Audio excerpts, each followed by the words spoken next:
Welcome to another Vixa Vaughn romance audiobook. We're excited to have you join us. Whether you're into second chance romance, enemies to lovers, fake marriage, or any other trope, Vixa Vaughn offers you the chance to escape into stories that will carry you away into heart-pounding romance and gripping characters. While we want to get you the full experience, some parts of this audiobook are abridged to stay abreast of YouTube's community guidelines. If you want the full experience, you can always head to Vixa Vaughn Romance and use code VIXA40 to get the unabridged version of this audiobook for 40% off. Now sit back and enjoy the show.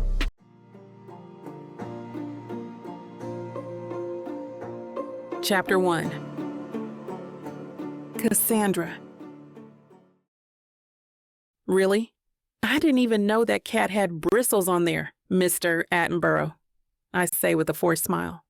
You must certainly tell me more about your latest documentary with National Geographic. Oh, will you look at that? I think my father's calling for me. I'm terribly sorry, but please continue to enjoy the night and the hors d'oeuvres. Dad waves back at me again this time, his teeth gritting as he smiles. Yes, I'm coming, Dad. Please just wait while I try to evade all these creepy old men from trying to talk with me. Don't get me wrong, I don't hate old people. Dad's even close to retirement.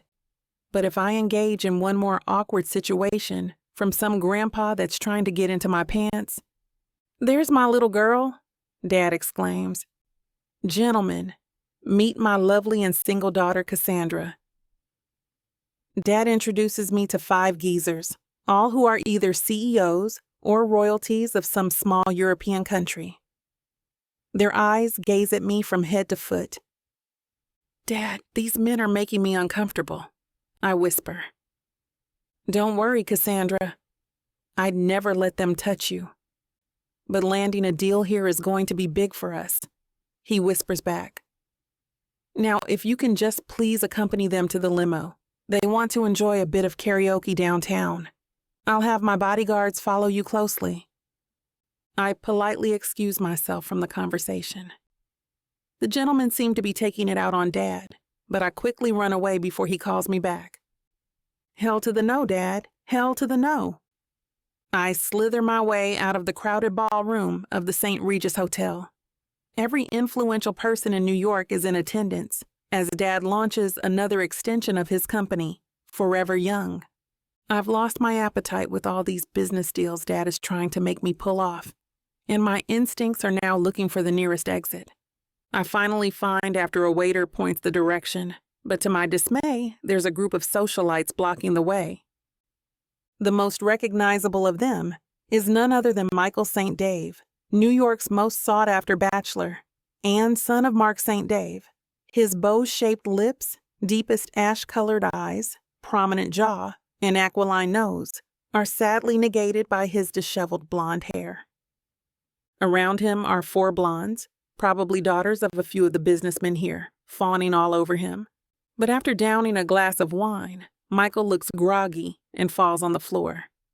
The ladies all laugh and call for the nearest staff to get him into a VIP room. I'd normally mind my own business until I recognize one of the young women, Dana, one of the most desperate social climbers of the Big Apple. And rumor has it that she has her eyes on the St. Dave family and wants to be a part of their illustrious family. I'm almost at the exit, but my conscience gets the better of me. If I let Michael go, you can bet $1 million that Dana's got a trap for him when he wakes up. But am I seriously going to help that pig? If only I didn't like his parents after helping out on the charity event I hosted last Christmas. I approach Dana and Michael as he gets dragged by the staff. "What seems to be the matter here?" I ask as politely as I can. "Cassandra, it's always a pleasure to see you," Dana greets. "But don't worry, we've got this all under control.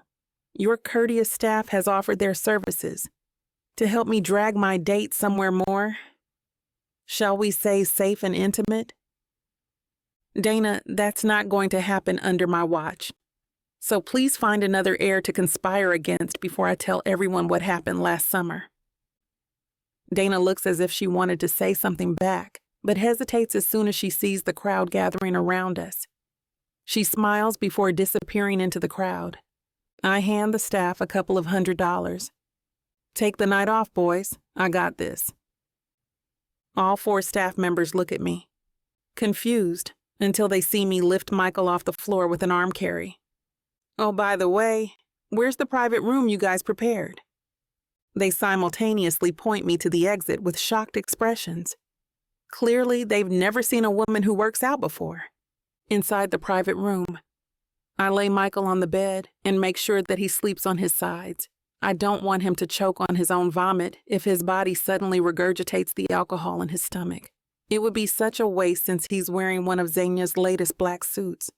Strange, now that Michael's silently sleeping, he slowly begins to look like the boy I met back in grade school. I lean over him as he sleeps. He's like a prince in eternal slumber. I pity the princess who has to kiss him awake with the alcohol in his breath. You were so cute when we were young, Michael. How did you end up as the black sheep of the St. Daves? Oh, Michael, I whisper as I find myself drawing nearer and nearer to his lips. But Michael suddenly stirs from his sleep. I try to pull away, but his massive muscular arm comes out of nowhere and pulls me in toward him. The next thing I know, I fall over his sleeping body. Chapter 2. Michael. A ghastly stench of alcohol and bad decisions fill the darkness in my mind. I want to puke so bad. Damn, I think Dana put something in my drink.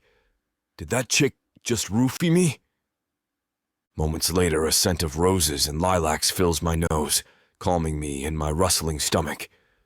I can almost feel a warm body hovering over me. It's warm and soft. Why does the scent smell familiar to me? I think I'm a bit sober now. It's as if the warm body is exorcising the drink inside me.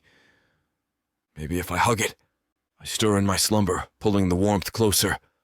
With delicate curves and smooth skin, I figure out that it's from a woman.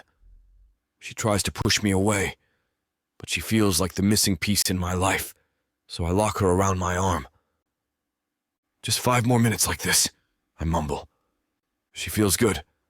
For the first time in a long while, I can finally sleep well. But then, I hear someone kicking a door open. The woman beside me screams. Waking up, I finally realize I'm in some hotel room, and a crowd of cameras floods through the door. I greet them with a hazy vision. Who are you idiots? I feel the woman bury her face on my chest. To my surprise, it's Cassandra Chandler, Terry's daughter. Her hazel cat eyes are now filled with tears as the cameras flash on us. What the hell are you doing here, Cassandra? Can we talk about this later, Michael? Get us out of here, she commands. Oh, sure. We scurry out of bed, and with my free hand, I grab the sheets and use it to cover Cassandra's body. Hey, Michael. Cassandra Chandler? Nice. That's like the 5th girl this week, heckles the reporter as he sticks the camera on my face and snaps flashes. With my other hand, I grab the lens, crush it like an empty soda can, and blow the fragments into his face. Nice camera, bro. Which of you bottom feeders want to be next? I threaten the crowd. They all fall silent and part like the Red Sea, giving Cassandra and me a way out of the room. We run toward the elevator, but we hear more footsteps getting closer to us. This paparazzi are relentless, I curse. There are still 10 floors until the elevator reaches us. Cassandra peeks from under the bedsheets covering her. Let's head for the fire exit, she suggests, to which I gladly comply. Cassandra calls the nearest cleaning lady from the open hotel room next to the fire exit. She then takes off her high heels with a grin on her face.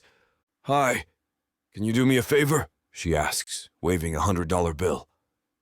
As I press my ear on the locked door, the reporters seem to be rushing toward the fire exit. I let out a sigh of relief. Looks like they took the bait, I happily announce. That was some quick thinking, Cassandra. Giving the cleaning lady your high heels and making her go down the fire exit. But her hand slaps my face before I can finish my sentence. What the hell was that all about, Michael? Cassandra angrily accuses as she looms over me. Is this another one of your sick media exposure schemes? Jesus Christ, was Cassandra always this intense? but I can't believe how beautiful she's grown after all this time. Her bobbed-cut hair, palm-sized lips, and Duchess nose are fantastic compliments to her caramel skin. I just need to be more careful of her right hook. Look, Cassandra, I'm just as clueless as you are, I inform her. And how do I even know that you weren't the one who set me up? Are you out of your mind, Michael? You think I'd set you up, you disgusting pig? I had half a mind to leave you out there on the ballroom floor for the social vultures. You should be thanking your parents. They've been so nice to me that I decided to help you. Well, what other explanation is there, Cassandra? This could be one of your scams for all I know, Michael. You acting all vulnerable out there in parties, hoping for some foolish girl to help you get back up on your feet. Then before she knows it, she's on every social media outlet before the sun rises. Another addition to the tramps that you banged. That's actually a pretty good theory. I would have been impressed if it was actually true. I groan as migraine ravages my temple. Look, let's just agree to disagree, okay? I'm getting us out of here. I reach for my pockets, but my phone isn't there. You wouldn't happen to have a phone on you? I ask Cassandra.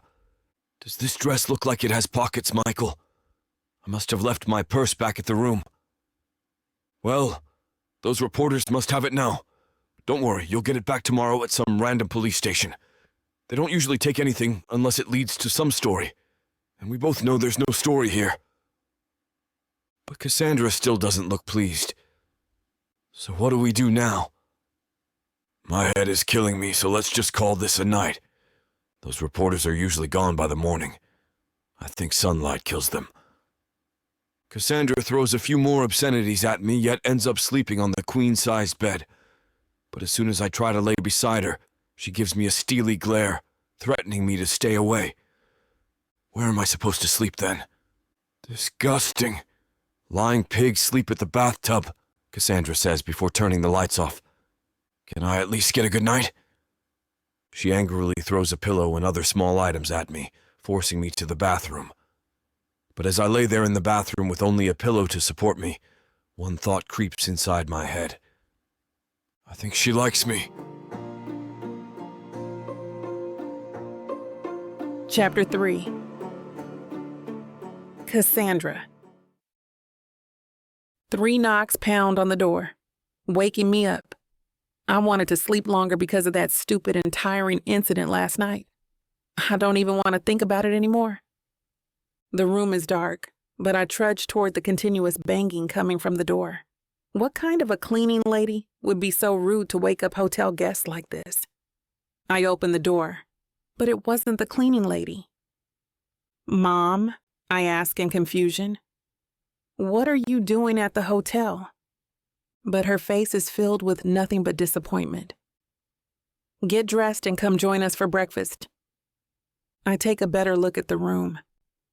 I'm back home. What's going on? But before I could finish, she turns around and throws that steely glare that I've feared since I was a little girl. Yes, Mother. I'll be there in a second. I come down to the dining room a few minutes later. Michael's and my parents are all eating eggs and bacon. Michael has a sorry look on his face sitting beside his father. Upon closer inspection, I notice a bruised jaw. I laugh as I sit beside Mom, but she glares at me once again, ending my short-lived celebration. Good morning to everyone. It's an honor to have you here today. I excitedly greet Michael's parents, assuming that he's in big trouble for what he did to me last night. Unexpectedly, Mom and Dad look at me with that familiar calm fury, something that I used to see whenever I didn't get perfect grades way back in high school. I tried to laugh the tension off. Did you take me home last night, Dad? Thanks a lot. I hope you didn't rough Michael up too bad, though I think he really was to be blamed. But Dad suddenly slams his hand on the table, never taking his eyes off of me. He shakes his head in disappointment. I didn't give Michael that bruise, Cassandra. Then who? Oh my God. Did you bruise from my slap, Michael? I laugh. Cassandra, For the love of God, read the room. Scolds Mom. Sit down and stay quiet. I immediately comply, much to my dismay. Senator Mark breathes a heavy sigh and hands me the newspaper in his jacket pocket, while Zandra, Michael's mother, is smiling widely, looking happy. What am I supposed to look for? I ask, scanning the newspaper, though the answer is pretty evident from the front page. It's a picture of Michael and me in the hotel room with his arm around me. Chandler and St. Dave affair at the St. Regis Hotel? I blurt out in shock. Who wrote this story? We're going to sue them, Dad. We're not going to do anything, Cassandra, he says in a serious tone. Well, at least not yet. Read the rest of the article. Dana Rivers claims that Michael St. Dave left her after Cassandra Chandler flirted with him at the recent Forever Young media event, I read out loud. The audacity of that woman? No, that snake witch. Whatever the case may be, Cassandra, interrupts Dad. In light of these new events, the board has called for an emergency meeting. That's great, Dad. Let's put the hammer down on these libelous cowards. I add. Cassandra, the board, asked for a meeting due to the sudden 50-point drop of my stocks last night, Dad explains. Our stocks have shared the same fate as well, Miss Chandler, Mark adds. To say we are concerned would be an understatement. Senator Chandler, with all due respect, I courteously reply. But your son caused all this. He was wasted last night at the ballroom, and I happened to pass by and take pity on him. Little did I know that it was a part of his scams to let the world know that he's New York's most sought-after playboy. Cassandra, if what you say is true, then why did my guards find you and Michael sleeping in one room? Dad asks. We were trying to get away from those horrible reporters, Dad. Why didn't you come to the ballroom then where I was? It didn't occur to me then. I was just so scared and didn't know what to do. I mean, look at how big Michael is. For the record, Michael adds, it was her idea to lose the reporters by hiding in a random hotel room, so maybe she knew a bit of what she was doing. Do you want me to break the other jaw on your face, Michael? I threaten him. Silence, shouts Dad. Whatever the case may be, Forever Young and Skylight's future is in jeopardy due to both of your actions. But Dad, both of your actions, he reiterates loudly. Mom walks over to him and calms him down. Dad takes a deep breath. As I was saying, Michael and Cassandra, you've put the jobs of thousands of workers in peril. Mark and I believe that both of you should do something about it, as the two of you were the ones who opened this Pandora's box. Michael turns to his father.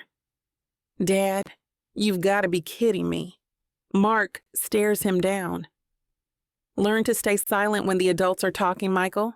We're merely guests here. We shall talk of your other punishment when we get home, is that clear?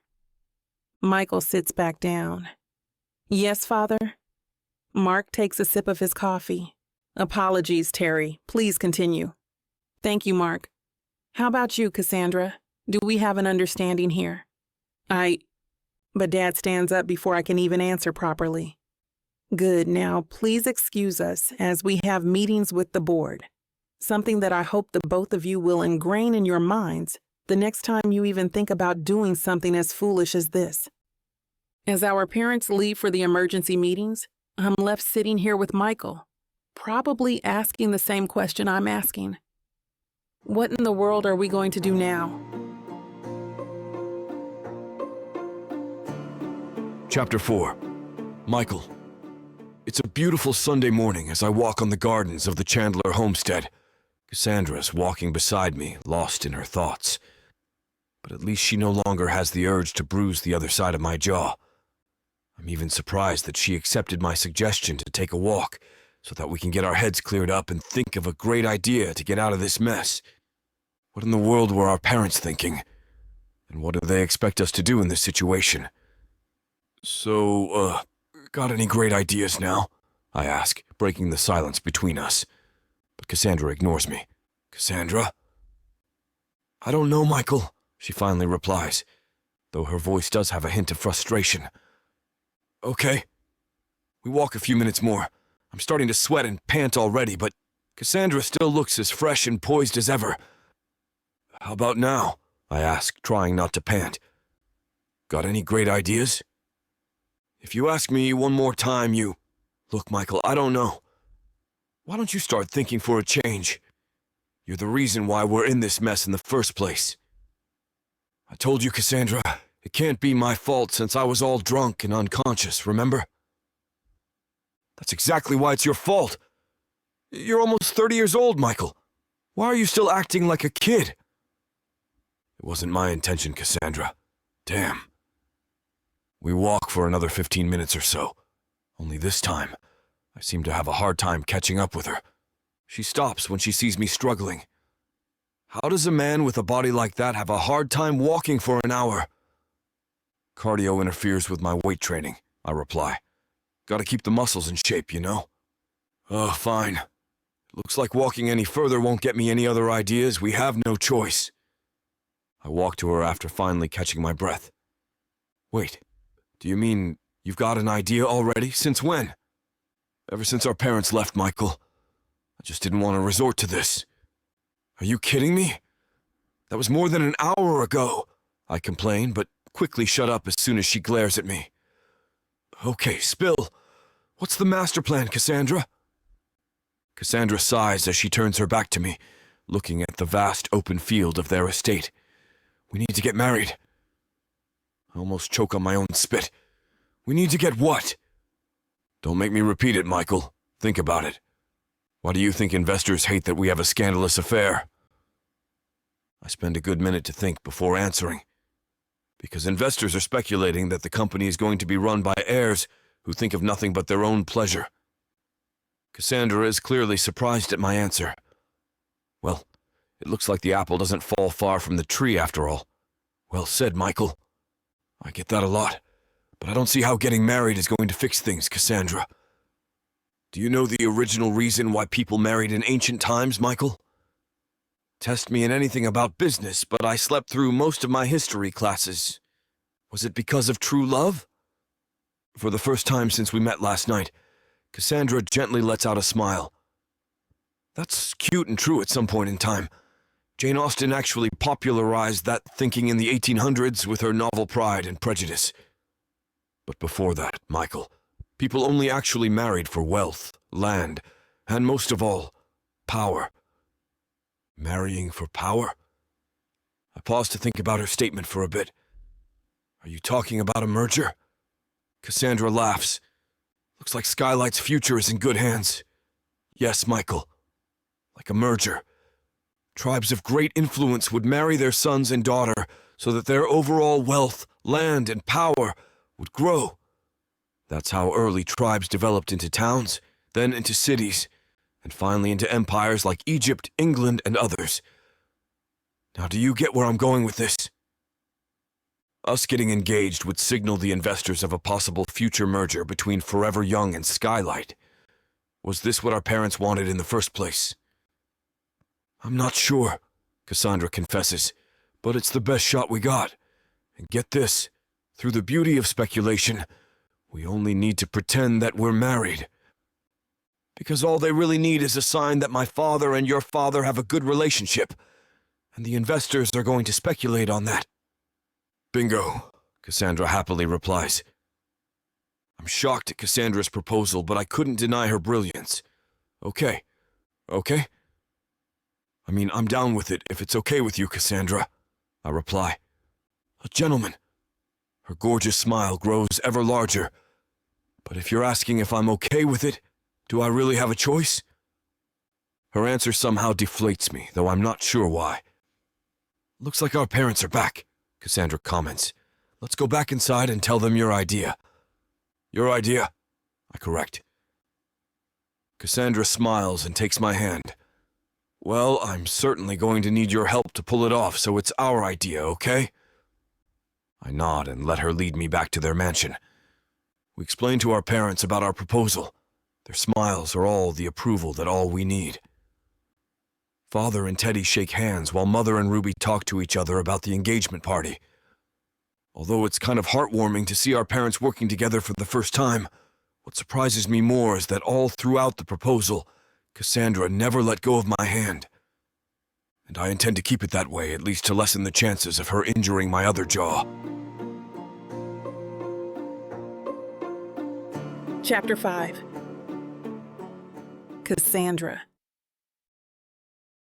I can't believe it. I mean, I'm staring right at it, but I still can't believe it. My mother actually planned the engagement party. Invitations, venue, food, everything. She even invited high-profile celebrities, like the Jenners and Kanye West. But now that I think about it, these guests are certainly going to raise the social presence of Forever Young and Skylight. I shake my head at how opportunistic Michael's parents and mine can be.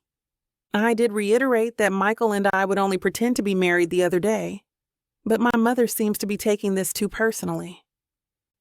"Good evening, ladies," Michael greets as he enters the room. He presents my mom with a bouquet of flowers before kissing her hand. "Good morning, Mrs. Chandler." Mom is giggling from flattery. "Please, Michael, you may call me Ruby.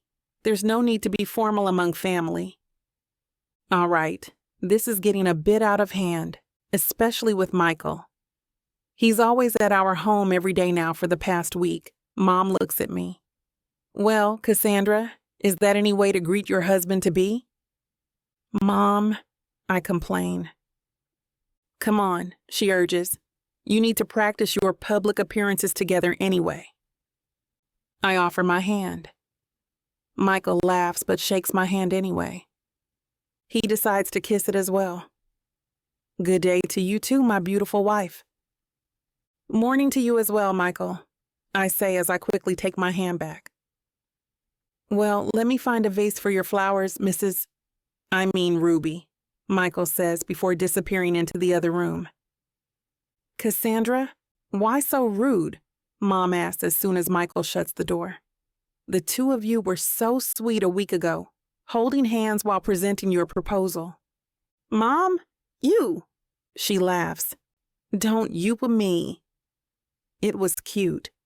It's been a while since I've seen you all giddy and feminine. "Mom, I told you, this whole marriage thing is just to placate the board and the investors, remember? And I'm getting tired of seeing his face around the house.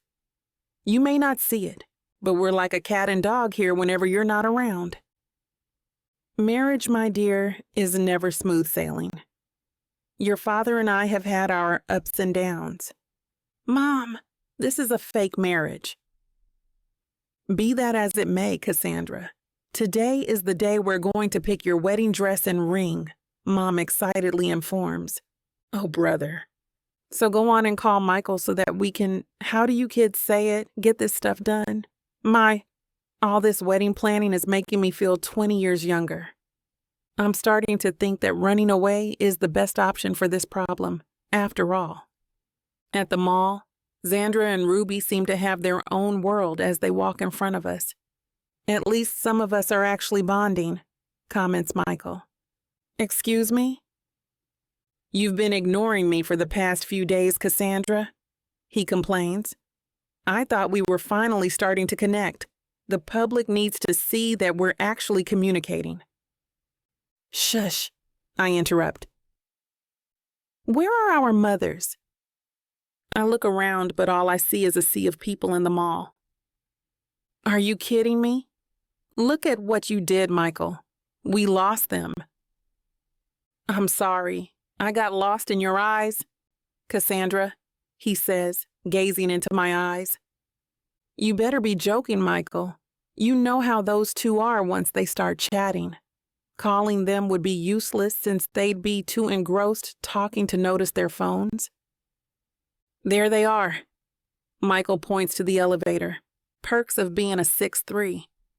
The doors are closing. "Come on." He takes my hand and drags me to them. Strange enough, I hold his hand back as we race our way to our parents, But to our dismay, the doors close as we arrive. "They must be heading for the top floor," Michael comments. "That's the jewelry section of the mall." "Okay, so can you please let go of my hand, Michael?" I say, pretending to sound irritated. "I don't know. Can you?" he dares. With my free hand, I twist his wrist until he lets go. Ow. How is a sweet svelte like you so strong? I draw strength from the fact that I'm in this position because of you, Michael.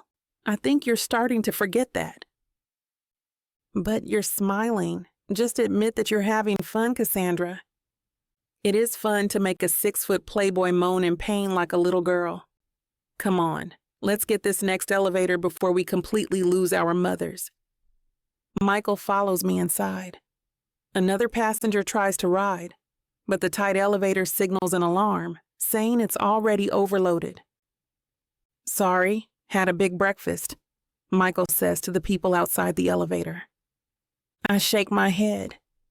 The elevator doors close, and it's only then that I realize how small it actually is. My heart starts to beat faster and faster as the elevator rises. "Hey, you okay?" Michael asks. I nod, even though I can feel the sweat running down my forehead already. "Just a few more floors. I'm slightly claustrophobic, but it's fine if it's only for a minute or two." Suddenly, the elevator stops one floor shy from the top, and the lights flickers. I feel my vocal cords vibrate as I let out a blood-curdling scream. I can hear Michael trying to calm me down, but my eyes are only fixated on the narrow corners of this hellhole of an elevator. Then the worst thing happens. The elevator lights go dark. Chapter 6. Michael. "Oh God, Michael, do something, please!" Cassandra orders. "Probably nothing. Let's just give it a minute," I answer. "It's no big deal." "Call someone! My mom, your mom, anyone!" I whip out my phone, but there's no signal. I show it to her, and she groans. She starts pacing and muttering to herself. If I'm being honest, it's quite funny to see her lose her cool. She's always so composed, so prim and proper to the point that it's annoying sometimes. I keep my amusement to myself, of course. I doubt I'd ever hear the end of it if I burst out laughing now. "It's been 3 minutes. There's something wrong," she says, looking at her watch. "I wonder what's up. There hasn't been any power outage in this area, and no way a mall wouldn't have a backup generator." The lights flicker for a moment, and then darkness. "Oh God, oh God, oh God!" I hear her whisper, taking in deep breaths. "It's fine. I'll just call the service center." I press the button that automatically calls support, but nothing happens. No rings, no sound, no anything. I press the button a couple more times. I guess nothing's working. I put the receiver back and think. I check again, but there's no signal on our phones. The panic button also isn't working, and we can't call anyone. "It's fine. We just have to wait for a while. I'm sure they're already trying to fix things outside," I say, but she doesn't respond. I turn to look at her, but it's dark. At least she stopped pacing and muttering to herself like some maniac. A few more minutes go by in complete silence. It's starting to get hot and stuffy. I sigh loudly. I guess it's not that bad. At least we're not free-falling or something, right? "That's great, Michael. Think about falling when you're inside a malfunctioning elevator. At least I have Cassandra with me. Not that I want to inconvenience her. It's just that at least I'm not alone. It's been a while since we've been alone, just the two of us. We always have our parents with us or anyone else to serve as a buffer. Unlike now, we were pretty close back in the day. We went to the same primary to high school. She's my typical grew-up-together type of best friend. We used to have our own inside jokes, looks that only we would understand. It was always the two of us. We made up our own games and even a secret language that I can't remember now. I can't think of my childhood and not think of her. She was just such a big part of it.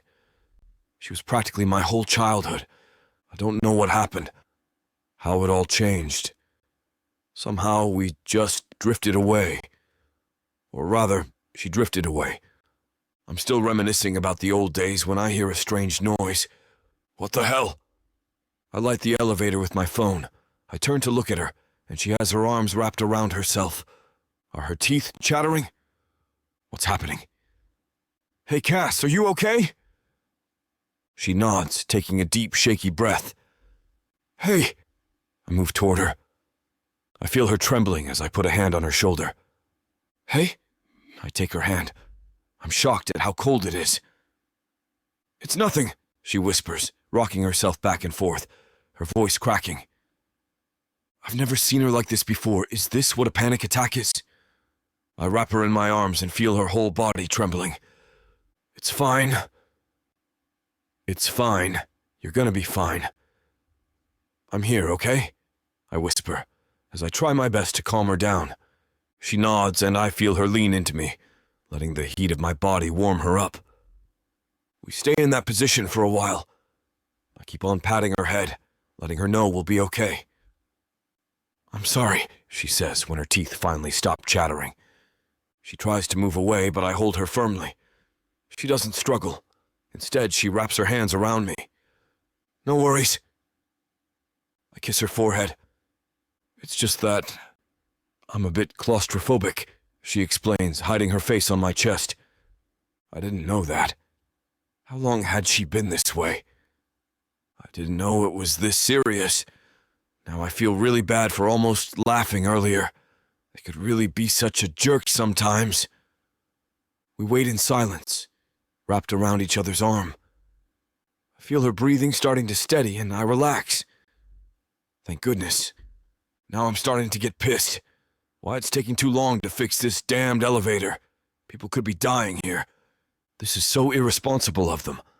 I get that unplanned things like this happen sometimes, but shouldn't they have contingencies after contingencies? Luckily, Cassandra didn't have a full-blown panic attack. Otherwise, I'd totally consider suing. Maybe I'm overreacting a bit. I honestly didn't know she had this phobia. Maybe from now on we can start taking the stairs. I should also get the elevator checked in my apartment and make sure nothing like this would ever happen in case she decides to visit. I make a mental note to get all the skylight offices and buildings checked as well. Even Forever Young should be checked. Hell, if I could check every building she ever needs to go to, I would. Having Cassandra so close to me like this reminds me of the little girl who used to follow me around. She was a small kid, and I always felt the need to protect her. I guess old habits never change, huh? I've always been protective of her, and I guess I always will be. I don't mind, though. Chapter 7. Cassandra. Let me out! I screamed at the top of my lungs as I hear the girls outside laughing. Please let me out. I begged, but their laughter grew even louder. A bunch of girls grabbed and locked me in this closet, refusing to let me out. Please let me out, one of the girls mocked me, and the rest joined in. Tears were running down my face as I banged and pushed the closet door. That's what you get for being such a strumpet, one of them, probably Brooke, shouts through the closet door. What were they talking about? I didn't do anything to them. It happened so many years ago, but I can still remember that day so clearly as if it happened yesterday. That day was the start of my phobia. I was a typical nerd growing up. And like every teen movie, if there's a nerd, there's a popular jock and, of course, popular girls. It just so happened that the jock in the story was my closest friend, Michael St. Dave. Yep, the jock and the nerd were best friends. We grew up together, so the friendship was inevitable. We didn't really have that much problem, at least not until we started high school. And he got even more popular than he already was. All the girls hated me for being his friend. They were jealous and vindictive, and they always bullied me. I didn't mind so much, though, because Michael always had my back and would always defend me. I guess that caused their hate for me to grow even more. One afternoon, they decided to go to another level and lock me inside a supply closet. They laughed and laughed as I screamed and begged to be let out. I texted and called Michael the whole time. I knew if he found out, he would come and save me because he's my friend and he cares about me. But he never came. My phone eventually ran out of battery. My voice and energy ran out from screaming and crying, and the girls eventually left me all alone in that closet. I had nothing else left to do but to sob and wait for someone to save me. Secretly, I still waited for Michael. He had never let me down before. I didn't know how long I stayed there. It was probably more than 5 hours in that dark, cramped closet. Finally, the closet opened. I looked up, hoping to see Michael, but no, it was the janitor. Everyone had left. There was no one else at school, no one looking for me. He called my parents. They picked me up, and I went home crying to my mother. That night, the girls sent me messages and pictures of Michael on a date with Samantha, mocking me and letting me know how unimportant I was compared to their date. I guess he had a date. That was why he couldn't even find time to get me out of the closet. After that incident, my phobia started. I just couldn't get in any closed spaces. I start to panic just by thinking about it. It took me a while before I stopped crying at night. My parents were really worried and insisted I tell them what happened, but I refused. What's the point? I stopped talking to Michael after that night. He was confused at first, but eventually stopped trying to contact me. That hurt the most. It seemed what the girls had told me was true. I wasn't that important to him. His relationship with Samantha, their friend, is what mattered to him. I decided from then on to distance myself from Michael. I changed all my plans and decided to go to college abroad, away from everything. And it worked. Somehow, I've gotten over Michael, and I felt better about myself. But the thing I could never get over with is my claustrophobia. No amount of therapy was able to fix it. I try to keep all those memories at the back of my head. They're just too painful to think about. "How are you doing?" Michael whispers. "I'm okay," I say, nodding my head. We've been stuck inside this elevator for quite a while now. Even though I'm grateful for how he's comforting me now, it still doesn't change the fact that it was he who caused my phobia in the first place. But I didn't want to bring it up after all those years, so I keep quiet and just hold him closer. It makes me feel better knowing that I'm not alone. "Do you want to talk about it?" he asks for the nth time, and I'm starting to get annoyed. I don't want to talk about it. I've been trying to forget it because it causes me nothing but stress. I just don't see the point of opening up an old wound. I'm just going to end up being hurt even more. I don't need to be reminded of how he chose that girl over me. I just shake my head, not wanting to say anything. It just seems like such a big deal, you know. We've known each other for a long time, and I didn't know about this. I take a deep breath before answering. Just leave it alone, okay? "When did it start? Do you know what caused it?" he insists. At this point, I'm at my wit's end. I push him off me and glare at him. I guess he wouldn't know. He was too busy with that girl to even bother about me. "If you really want to know, it's because of you." I scream at him, hot tears forming at the back of my eyes. God, I hate this. I don't like being emotional, not in front of him. "This is all your fault." He stares at me with brows furrowed, confusion in his eyes. He's about to open his mouth when the elevator doors finally open. "Darling," Mom exclaims. She and Xandra are waiting for us outside the elevator. She runs toward me, checking if I'm okay. I can feel the tears threatening to fall, but I don't want to show any more weakness to Michael. I assure my mom I'm fine, and we decide to leave. I look back at Michael, who's watching us leave, shock and hurt in his eyes. I hope you're enjoying this audiobook by Vic Savon. If you want to keep hearing more audiobooks, then please, please, please hit that subscribe button and like the video. It may seem insignificant, but the more people that subscribe, the easier it is to produce more audiobooks in the future. So please, help us out and subscribe to our channel. Thank you for listening, and now back to your book.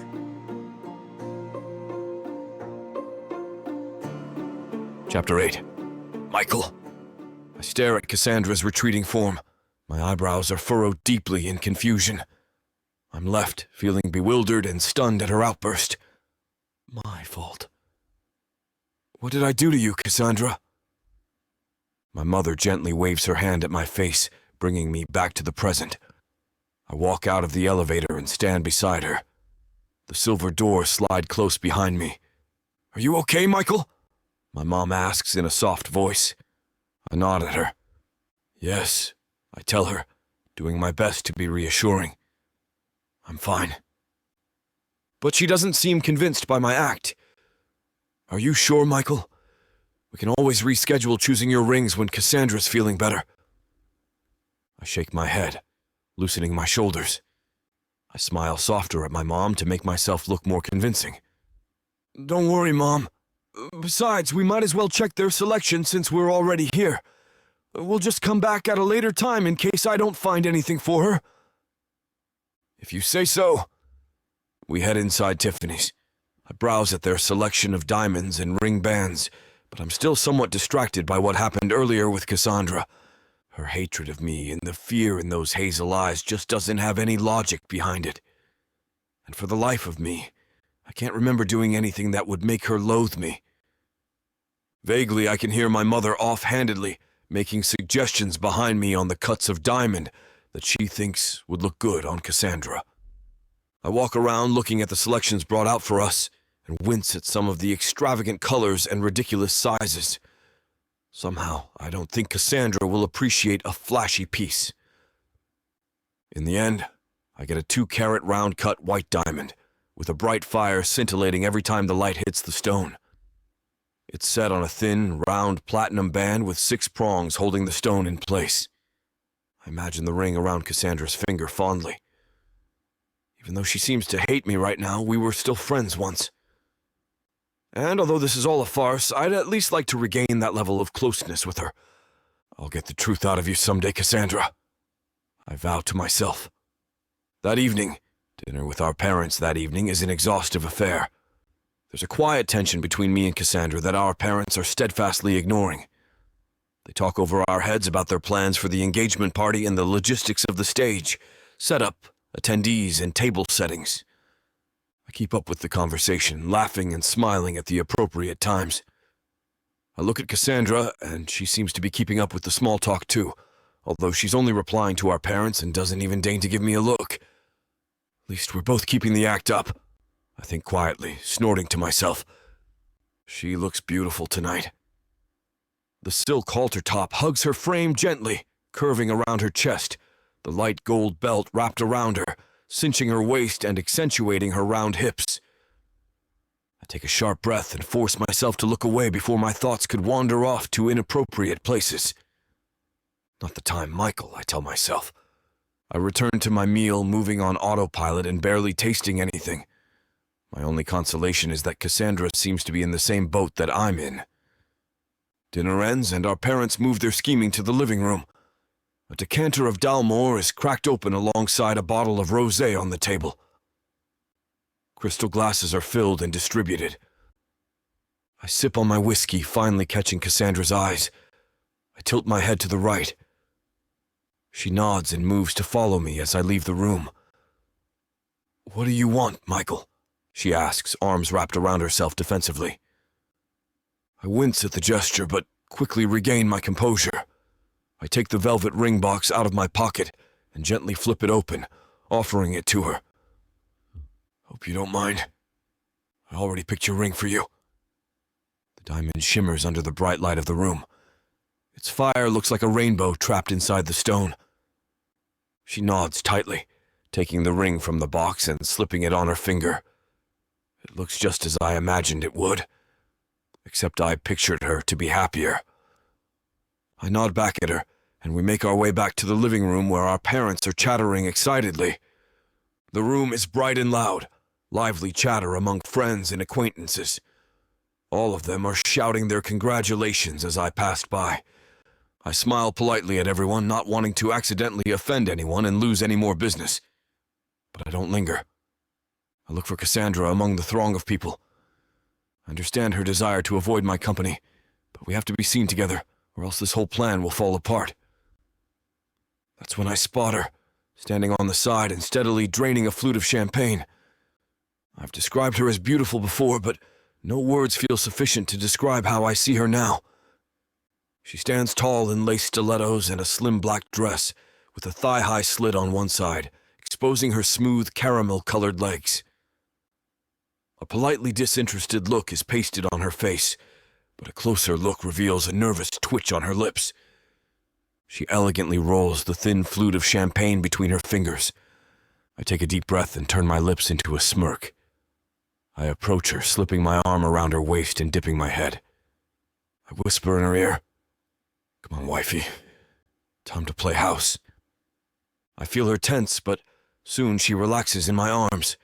She looks at me with a syrupy, sweet smile on her lips. She puts the flute down on the table before getting a fresh one from a passing waiter. Turning back to me, she says, "Shall we?" I smile back, just as fake and sweet. Of course. I gently lead her toward our parents, who were entertaining a group of family relations, family friends, and business acquaintances, and we melt into the ongoing conversation. Chapter 9. Cassandra. It feels so surreal. This whole thing. This whole event feels like I'm in a different world. A dream, maybe. Michael and our parents are busy playing a happy family, and I'm stuck here in the middle of it. Enough with the chit-chat, Michael continues. I didn't even hear half of what he was saying. I'm too preoccupied in my head.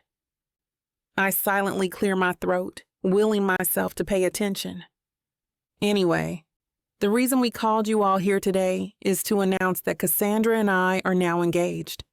Michael smiles at me, and the crowd applauses. Go on, dear. What are you doing? My mother whispers behind me, giving my back a small nudge. I slowly make my way to the stage beside Michael. Smile, I remind myself. This is supposed to be a happy day. I'm engaged. Here she is, my beautiful fiancé. He kisses me on the cheek, and we face the crowd together, smiling from ear to ear. This is it. I'm actually engaged. After a few moments, I get off the stage, wanting to be away from Michael as far as possible.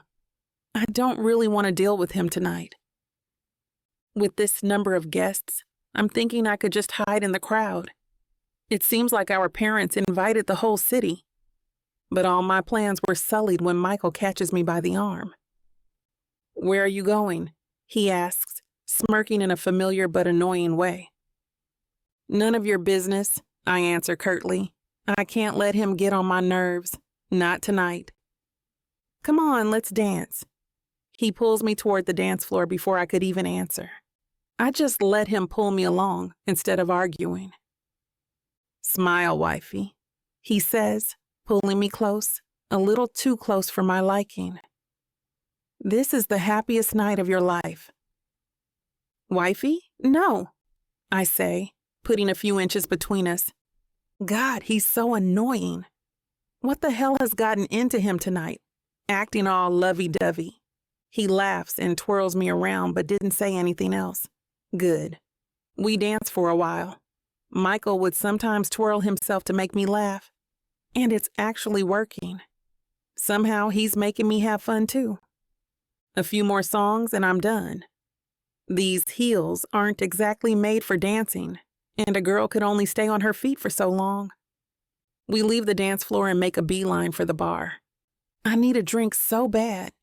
I might not survive being with him the whole night.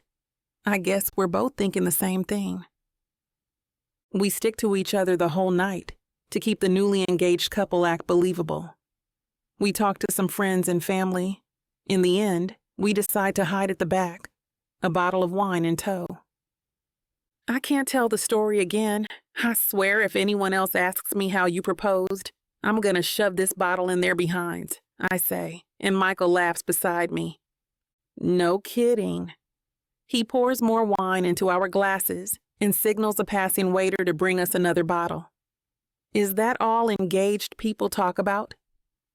He tips his glass to me, smiling proudly. By the way, nice thinking about the garden proposal story. Well, yeah. Technically, we were at the garden when we decided on the whole engagement thing, I answer, chugging down the last of my wine.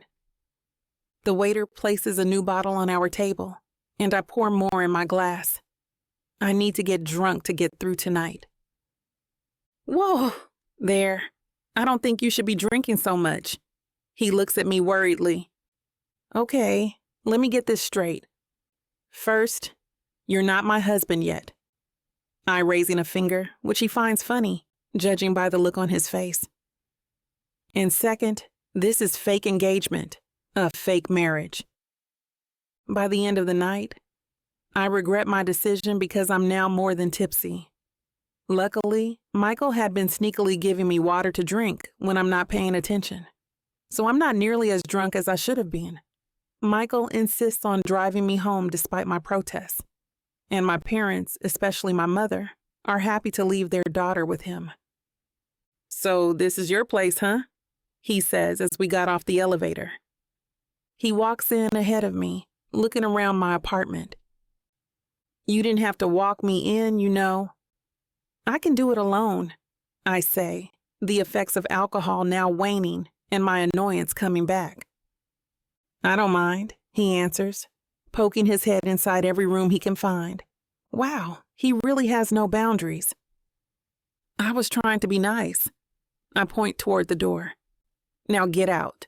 I'm already worried about the wine headache I might be getting tomorrow. I don't have any patience left to deal with him. But your mom said I'm welcome to your house, he counters with that annoying smirk. No, she says you're welcome in their house. This is my house, I emphasize, pushing him toward the door. Whatever, mi casa su casa. He pulls away and plops himself on the couch, looking as if he owns the place. Fine. I throw my hands up in surrender. I know Michael. I can never out-stubborn him. I always end up being annoyed or infuriated. What do you want? He stops and looks at the ceiling, acting like he's thinking. And you are not going to sleep here. No way, I add before he can say anything. How about a glass of wine? He grins, raising an eyebrow mischievously. I roll my eyes at him, exasperated. Calm down, CAs. Coffee? I say before going to the kitchen. I keep my back to him. The less I see him, the better for my patience. Oh, come on. What's wrong with some wine? I hear him shuffling on the stool in front of the kitchen aisle. Coffee. I turn and hand him a cup of coffee. He pouts but takes it. I don't know what game he's playing. Why does he insist on being here? This is a nice place. He turns on the stool, admiring the apartment. I rented this place 6 years ago, but I ended up loving it, so I bought it. It has a nice view of the park and is only 2 blocks from the office. We start talking about real estate, of all things. Honestly, I didn't know he was actually interested in real estate or anything other than partying and women. We talk about the market value of this place and how he's planning on finding a new place. Apparently, too many people knows his old address. What people he's referring to, I don't want to know. I didn't realize the time passing by. Somehow, we ended up on the couch talking about anything and everything. Who knew I could actually have a decent conversation with Michael St. Dave? Chapter 10. Michael. For me, this moment is the best part of the night. It's way better than some extravagant party. Better even than the booze. I'm hanging out here at Cassandra's couch and having a good time with her. To be more specific, I'm sitting on the floor. I don't even know how I got into this position. I guess at one point in our conversation, I decided to just slide down to the carpet. It's been so long since we've talked like this. It's like going back to our youth, back when we were actually friends. It's like I got the old Cassandra back, my friend. The little girl who used to follow me around. The girl who used to be the person I always looked for in a room. My Cassie. Oh, shut up! You were such a Mr. Popular back then. She smacks me playfully on the arm. Even when we were in primary school. What? I exclaim in disbelief. How could a 6-year-old be a Mr. Popular? I barely knew anything then. Well, you were, but all the little girls followed you around and wanted to play with you. She laughs. If I recall, you were one of those little girls who followed me around. I tease, and I can see her eyes widen, struggling to deny. No. I mean, well, yeah. She stumbles over her words. Well, I didn't know any better back then. I was just a dumb kid. I was a dumb kid too, that's what I'm saying. We laugh as we reminisce about our childhood. You grew up well, though. I raised an eyebrow at her, and she does the same. I could say the same thing about you. Cassie and I have so much history that we can never truly be out of each other's life. At least that's what I always thought. We talked about our lives, especially what happened after graduating from high school when we went our ways. She hasn't changed at all. She's still that talkative know-it-all. It's comforting. At least I feel like I still know this person in front of me. I was surprised you went to Brown, actually, she says. Yeah, well, you know my father. She nods, not needing any more explanation. My father is an alumnus of Brown University, and he had always wanted me to follow in his footsteps. Unfortunately, going to the same university is as far as I can follow. No way I'm following his career path. That's all up to Chris. How about you? London, huh? I say, thinking back to our plans. What happened to Rhode Island? I try to keep the bitterness out of my voice. I guess I didn't do a good job because she looks at me, and for a moment she looked apologetic, guilty even. Cassandra had always planned on going to Rhode Island School of Design. That way, we would still be close. But she suddenly changed her plans and everything else we talked about. The last thing I heard, she decided to go to the Royal College of Art, in London no less. I never really understood what happened between us. I just convinced myself that we just drifted apart. That happens to everybody, right? People grow up, they grow apart. They start living their own lives, and I thought that's what happened with us too. I've always regretted not reaching out, but there's really no use for regrets in my life. What's done is done. All I can do is move forward and get to know her again now. Yeah, she says, a long drawn-out word. Well, it's fine, that's where you wanted to go, I tell her, dismissing the topic. I don't want to talk about it if it makes her uncomfortable. I don't want to dampen the mood. I finally got my friend back. So how's it like working for your mom? I ask, trying to get the conversation back on track. With my mom, she laughs. She finally stopped watching everything I do and just let me have the reins on my projects. She goes on telling me stories about her work. She tells me about fashion shows and parties. She even throws in a bunch of words I have no idea what they mean, like haute couture, hemline, and in vogue. She goes on and on, never running out of stories, just like the old days. It's nice watching her like this, so animated and radiant. I can see how much she loves her work, and I'm happy for her. Hours pass without us realizing. We talked so much about our lives that we almost forgot about everything else. I get home way past midnight, but I don't even feel a bit sleepy. My plan worked. Kind of. I got to talk to her. I found out a lot about her, but not the one thing I really want to know. The cause of her phobia. I just can't think of anything that could cause it. No incident, no event I could recall. Could it have happened in college? Maybe when she was away? My curiosity is killing me, and I'm starting to think if I should have just asked her point blank a while ago. I don't want to scare her off, though. Who knows how she might have reacted? I lay in bed, tossing and turning, unable to sleep even a wink. I can't help but think of Cassandra. I keep replaying our childhood in my head, even adding the information she told me last night.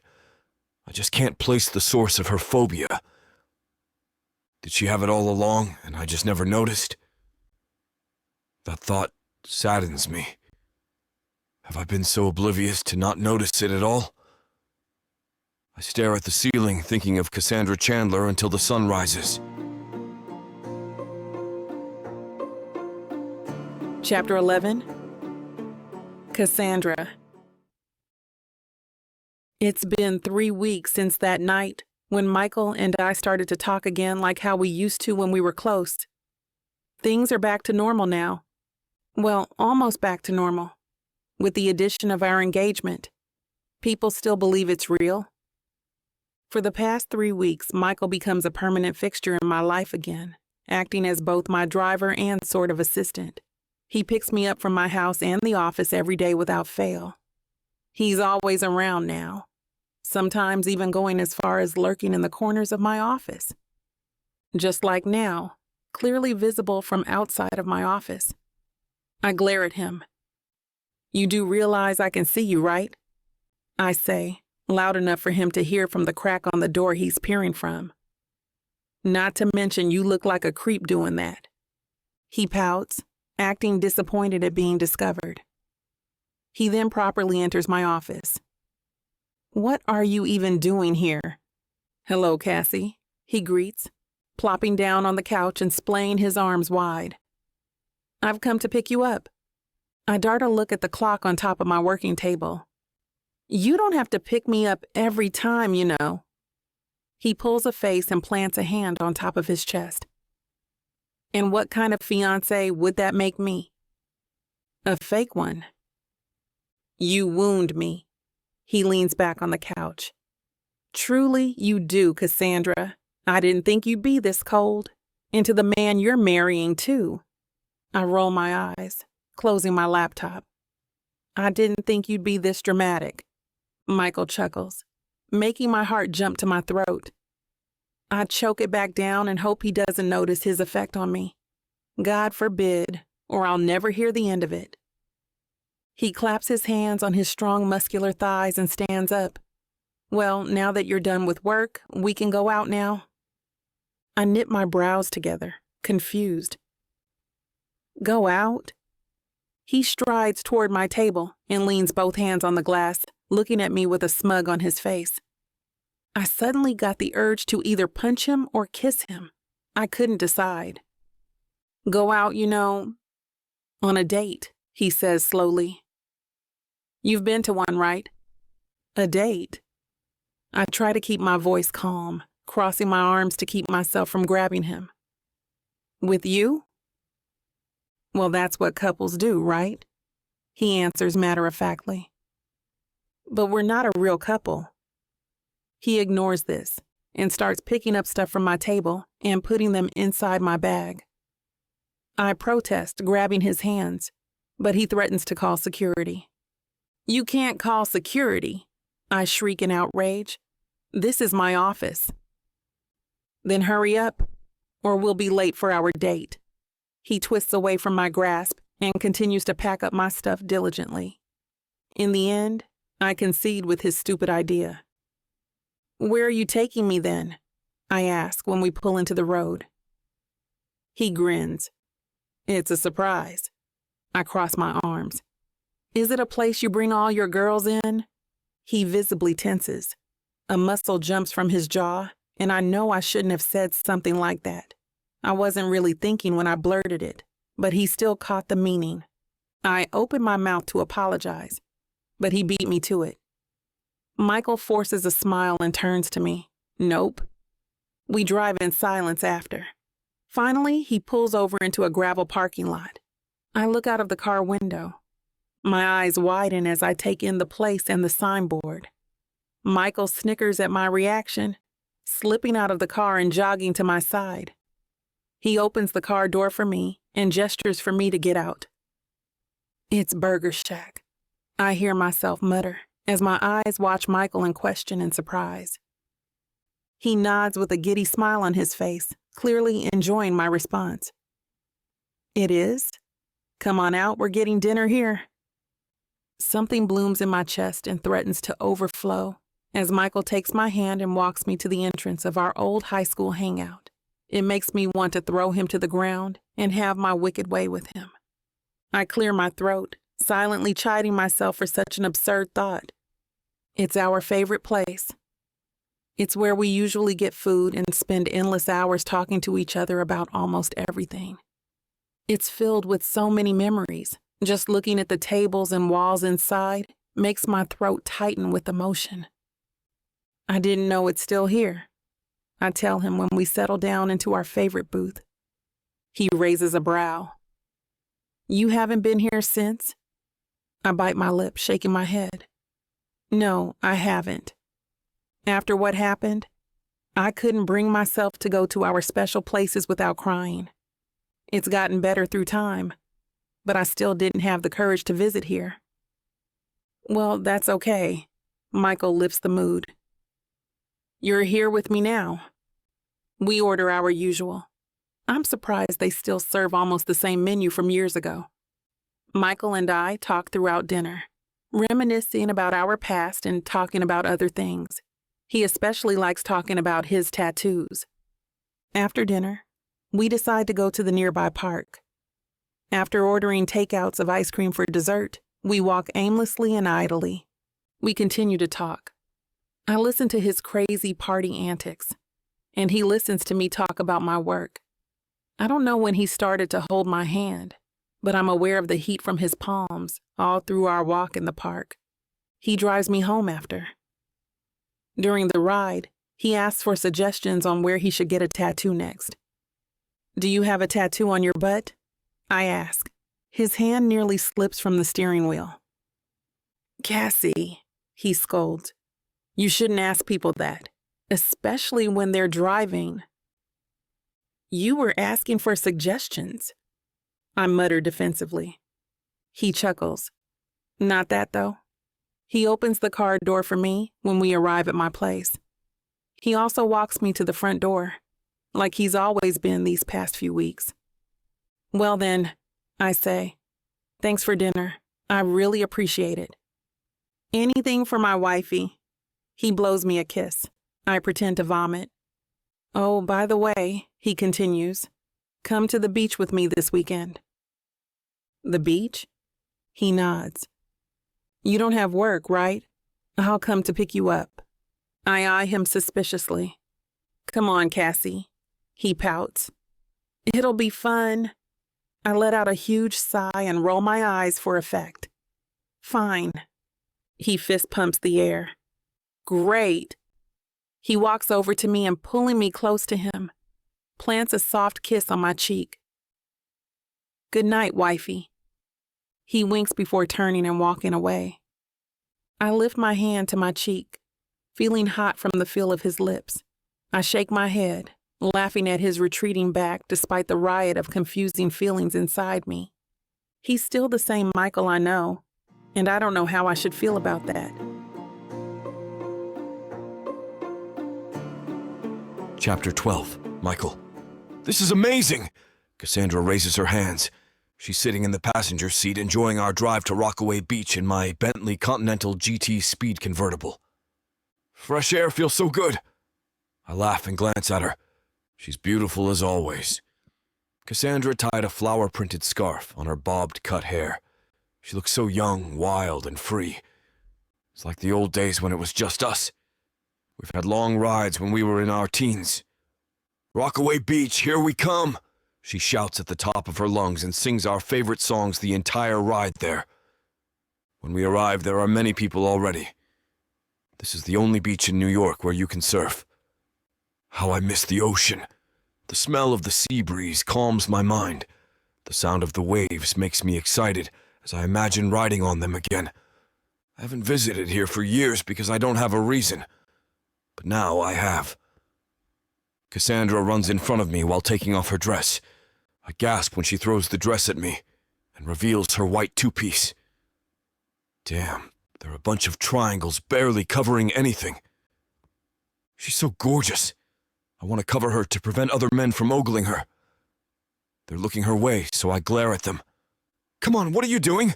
Let's go surfing! She pulls my hand, shaking me out of my reverie. Okay, wait here. I'll grab the boards. I fetch the surfing boards, and when I come back, there are two men chatting with her. She's talking and seems to enjoy their company. I frown, not feeling comfortable about the two steroids brat moving too close to her. They're all muscles and no brains. Can't they see that she's wearing a ring? Love, did you wait long? I ask and kiss her in the temple. I'm Michael, her fiancé. If looks could kill, they're dead by now. They can probably feel the murderous intention in my eyes. Oh, the two men look disappointed. Well, we'll take our leave. Thanks for answering our questions. What was that for? Cassandra questions me with a pout. You scared them away. They look like they're on steroids. Don't associate with them. Let's go swimming. I drag her to the ocean. You do that to me, but you're free to flirt with others, Cassandra snaps. I stop and turn to her. How about this? I don't flirt, and you don't. Her lips curve into a satisfied and beautiful smile. Sure, babe. Anyway, what time is the check-in for our accommodation? Don't worry. I've got it all sorted out, I say, clasping her hand. Now let's enjoy the beach and make some splendid memories. Sure. When did you have this yacht prepared? Cassandra asks me. We're currently having lunch on a yacht as we sail. It's my private yacht. Anyway, we're going island hopping. There are so many island clusters around New York you won't be able to choose. I've always wanted to go island hopping, Cassandra exclaims. Maybe we can meet some interesting locals and eat their dishes. Sure, we can go to Long Island and explore there. There are many other islands too, but we might not be able to explore them all. True. Cassandra sighs and eats her salad. But I'd like to check out as much as I can. I remember you don't like salads that much, I comment. She pouts and glares at me. You fed me a lot this week. How am I supposed not to get fat? You're not fat. Who told you that? I ask her, my eyes roaming all over her. You're drop-dead gorgeous from head to toe. She laughs. Our conversation goes from casual to deep. It's like the years didn't come between us. Time passes by when we're together, and we didn't notice that we already arrived on Long Island. Talking to Cassandra is never boring. Let's go, shall we? I offer her my hand as we go down the yacht. She looks at me for a moment as if contemplating. She then takes my hand. My heart beats erratically. The bow thump is thunderous, almost making my head spin. But I calm myself. The warmth of her hand rushes into my brain, and I almost let her go. But I grip her palm, promising in my heart that I'll treasure this moment. We walk hand in hand toward the busy streets. There are people everywhere, and you can see restaurants selling local dishes. It looks like you can't eat more because you're on a diet, I tease her. She slaps my arm playfully and pinches it. I can start my diet tomorrow, she says, rolling her eyes at me. Now let's go. I want to buy souvenirs for the family. Damn, it looks like I'm going to be the bag carrier this time. I'm so tired. Cassandra leans on the metal railings at the seaside. Her hair sways with the wind, framing her small, gorgeous face. The setting sun sets off a wonderful glow behind her, giving me the illusion that she's ethereal. The orange light kisses her, making her ebony skin shine. Me too, I tell her as I sit on the bench and raise my camera to take a shot of her. She smiles and waves at me. This moment makes me remember our childhood. We were young and carefree. Sometimes I miss those days when we don't have endless responsibilities. It's time to go back, she says to me, her eyes connecting with mine. I can't identify the emotions in them, but it seems she doesn't want this moment to stop. Me too. I want to remain like this. Just me and Cassandra. I nod, and we walk silently to the yacht. She's a few steps ahead of me. There are so many things running in my mind now, complications that I didn't think of before. But I choose to ignore them. There's a bonfire party tonight. Let's go? I ask her. Cassandra turns to me and nods. Sure, I'm looking forward to it, she says with a smile. Then she runs to the yacht. I watch her fleeing back and realize that she's the Cassandra I know. I'm glad that we're together like this. Never been better. Chapter 13. Cassandra. I stare at the amber liquid that I've been nursing. I'm already on my third cup, but it's a light beer, so I'm still sober enough to be alert and notice my surroundings. I didn't expect Michael to follow through with his plans to go to the beach this weekend. To be honest, I believed he'd rather party than hang out with me. More so, I didn't expect to have so much fun with him. When I joined him at this bonfire party, I was a little apprehensive, thinking of his partying antics. However, the party is pretty chill. I mean, there's still booze, but it wasn't wild. Looking at Michael now, I didn't think he had it in him to attend chill parties. What? He turns to me suddenly, catching me staring at him. With the flames of bonfire behind him, he looks like a god on earth. Are you drunk already? I blink rapidly, pulling my legs closer to me. No, I'm definitely not. He doesn't look convinced. I'm not, I repeat, downing the remaining contents from my cup. See? Well, in that case, he stands up and brushes the sand off his legs and hands. I crane my neck to look at him. He holds out one hand toward me. I shake my head, drawing my cup close to me. I'm not getting a refill. He chuckles. I'm not asking for your cup. I'm asking for your hand. I think that's too late for that now. I raise a brow at him. To dance, Cassie. He sighs in exasperation, though his eyes are smiling with amusement. Come on, get up. We're going to dance. I wrap my arms tightly around myself. No? Michael crouches down and pries my fingers away from my arms. Come on, wifey. Don't be such a party pooper. I'm not a party pooper, I retort, indignant. He raises a brow at me, unimpressed. Oh yeah? Then let's dance. Fine, I huff out, standing up.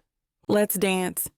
He laughs as he follows me to where other couples are also gathering to dance. Someone from the bonfire group has brought their guitar and starts strumming. Up until then, they've been just messing around with a few melodies. Michael joins me, invading my personal space with so much ease, it's become uncomfortable. He smirks, taking both of my wrists and winding them behind his neck. He pulls me close and wraps his arms around my waist, his hand resting at the small of my back. I gasp a little at the sudden awareness of how close he is. You didn't say it'd be this dance. I pinch the back of his neck when a voice starts singing in tune with the guitar. Besides, this is proving to be difficult considering our height. I can crouch down more, he offers with a sly smile on his lips. Don't patronize me, I snap at him, but my words hold no sting. He hums and starts swaying me in time with the music. He smells good, I notice. His scent mixed with the salt from the ocean air relaxes me. I move my hands down to rest on his chest. Michael starts humming with the song as one of his hands begins to rub my back up and down in a soothing motion. I don't recognize the song, but it sounds too calming, almost lulling me to sleep. Michael notices and uses his other hand to pull my head down to his chest. He tucks his chin on top of my head as if it's the easiest thing to do. I can hear the steady beat of his heart as we continue to sway to the song. Whatever berserk emotions I'm feeling, Michael seems to not feel the same. His heartbeat is as steady as the sounds of waves splashing by the shore. It doesn't stop me from feeling all sorts of things, though. Having him so close to me and sensing the hard planes of his body, my breath starts to come in fast and shallow. He smells so good, and I want to feel him against me more, skin on skin.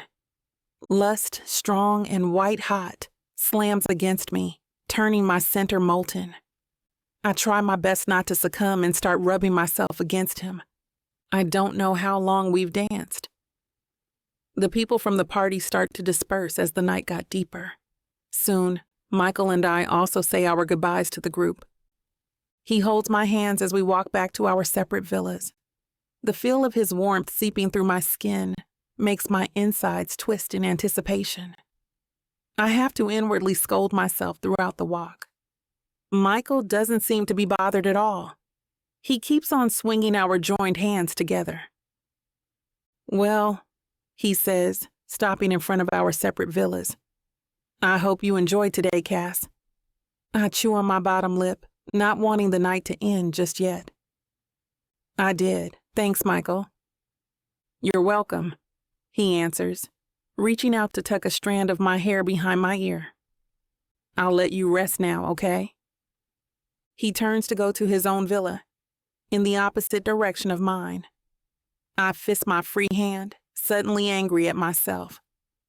Watching Michael's back, I realize what an utter pretender I am. I might deny it all I want, but deep inside, I know I still like him. Even before everything, I've always kept my feelings for him hidden. He didn't see me as anything other than a friend anyway, so what would be the point? I didn't realize it would start to eat me up inside and eventually catch up with me. I swallow the bitter bile down, accepting that I may never get another chance with Michael again. After all, we're only pretending to be engaged. "What?" Michael blurts out in surprise when I pull his arm back, but I cut him off, doing something I didn't have the courage to do all those years ago. I pull his shirt down until his face is right in front of mine. "I'm not drunk," I clarify. He wrinkles his brows in confusion, locks of curly hair falling over his eyes. "Okay?" I inhale deeply and lock my lips into his mouth. Chapter 14. Michael. The sudden kiss from Cassandra makes my brain freeze for a second. My heart is about to jump out of my chest. Her lips are sweet with the taste of alcohol. Is she drunk? She might regret this tomorrow.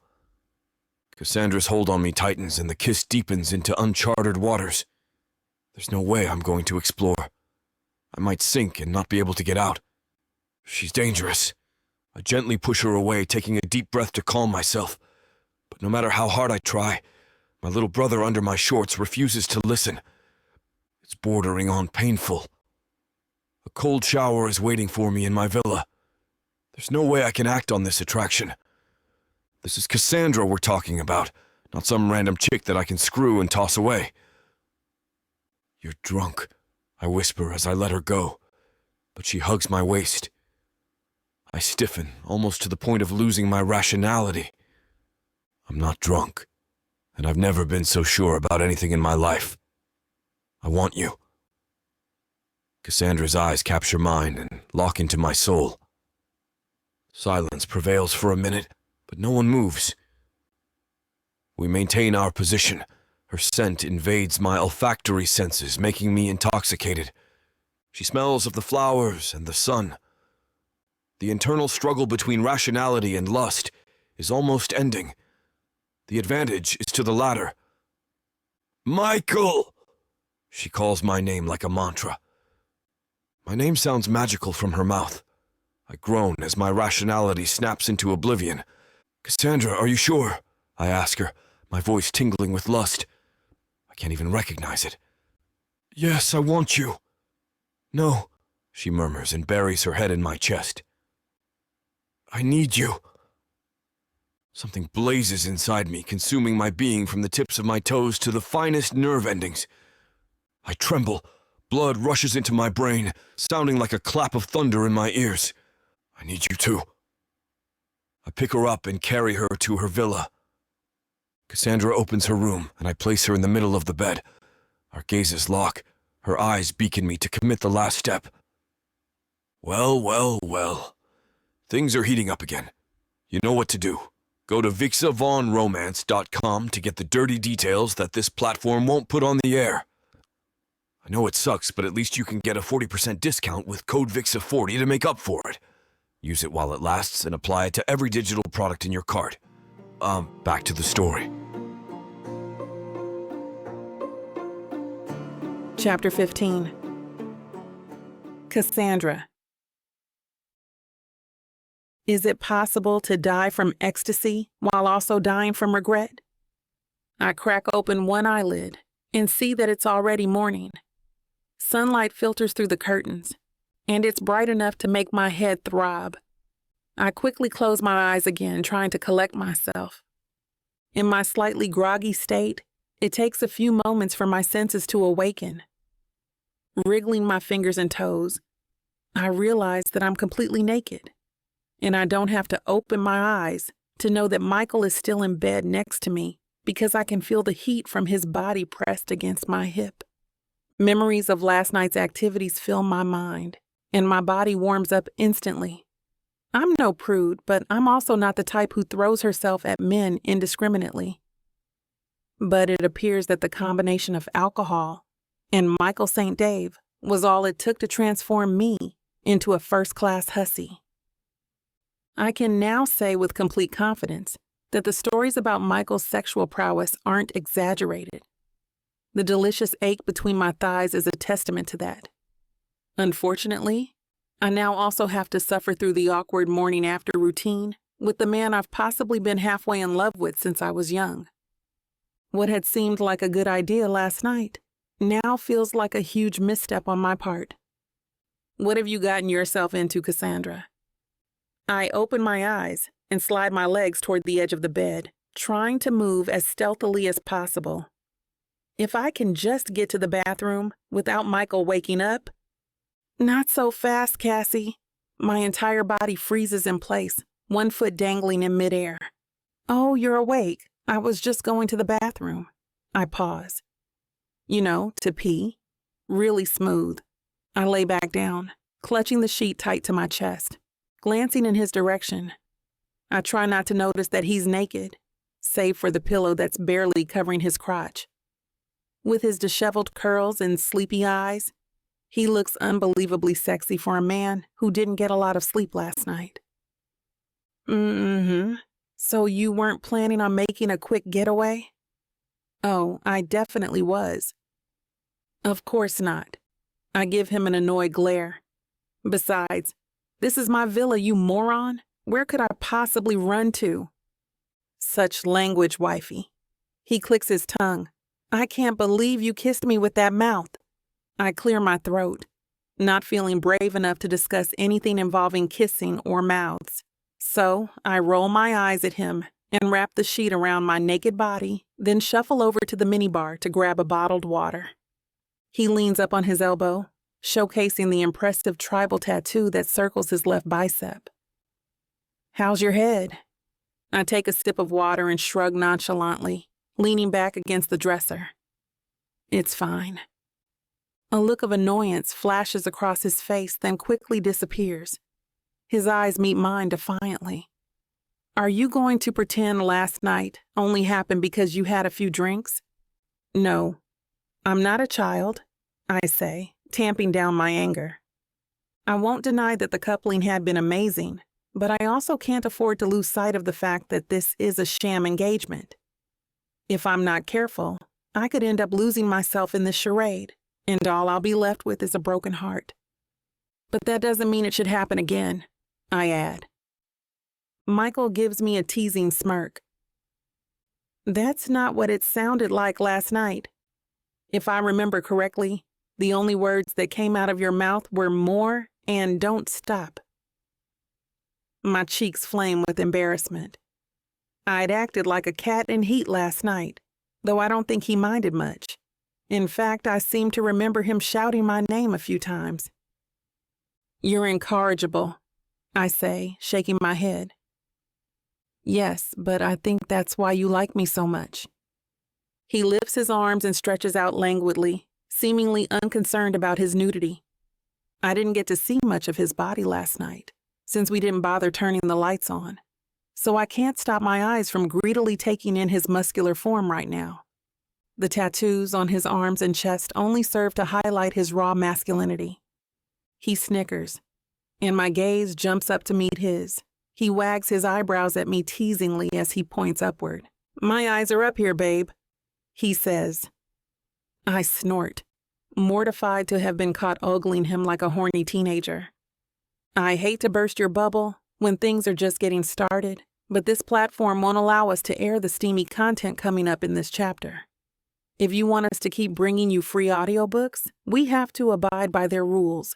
Luckily for you, the unabridged version of every Vixa Vaughn audiobook is available at vixavaughnromance.com, and with promo code VIXA40, you can get 40% off any digital product. Let's get back to the story. Chapter 16. Michael. I can't put a finger on it, but ever since the night I played with a little fire with Cassandra, I know that there's something different between us now. I can feel that there's some sort of new connection between us that wasn't there before. After being with her since childhood, I'm capable enough to know whether something's changed or not. I may not know what exactly changed, but I have a good feeling about it. Whatever that is, I'll have to shelve it in the corner of my mind for now, and enjoy the rest of my time with her. One thing's for sure, though. I'm blissfully happy right now. Though Cassandra and I never talk about our feelings toward each other, I'm still happy that I get to have her to myself because we're playing as an engaged couple. And since we're already pretending, maybe we can just get married for real. I really won't mind that. Perhaps it'll give me some time to figure out what these new feelings I'm having. Then maybe finally dare to put a name to that mysterious connection that binds us together. So, what's next on the agenda? Cassandra asks, shaking me from my inner thoughts. We're walking hand in hand by the seaside restaurants, just a little way beyond our villas. She's looking at me, smiling so bright and so wide, it makes my heart squirm at the attention. Well, I'm about to check my phone for our next activity when my stomach growls so loud, I feel my face heat up. Crap. With all the activities we've been doing last night and this morning, I forgot that we haven't eaten a thing. Well, we've taken turns eating each other, yeah, but I mean real food this time. Cassandra laughs beside me, but then it's cut short when her own stomach also grumbles from hunger. One piercing glare is all it takes from her for me to swallow back my own laugh. Deciding to give her mercy, I squeeze her hand and pull her toward one of the restaurants nearby. Well, I guess our stomachs decided for us. We'll eat first and see what to do after we're fed and happy. Couldn't agree more, she answers with a nod. In the restaurant I just pick out at random, I notice that there's a makeshift stage in front with a neon sign, The Lover's Game, blinking on top. On each side of the stage is a long table where the competitors stand behind. The couples will be facing each other. On the left of the stage is the men's corner, and on the other side is the women's corner. A host is standing in the middle explaining the mechanics of the game. He encourages couples, guests, and customers alike to join. We take our seats and give our orders to a waiter, both of us not looking away from the stage as the game commences. That looks fun. Cassandra's voice drips with excitement. I glance at her and she's still looking at the stage, transfixed with eyes that sparkle with giddiness. I smirk. I guess I know what we'll do after we eat then. Our dinner arrives and I tell her that we'll be joining the game after we finish eating. While eating, we laugh and talk about the ongoing show, as well as plan some strategies along the way. As soon as we finish our food, Cassandra wastes no time. She immediately drags me from our table toward the hosts and signs us up. Before I know it, I find myself standing behind one of the tables beside another guy, while staring at Cassandra from the other side of the stage.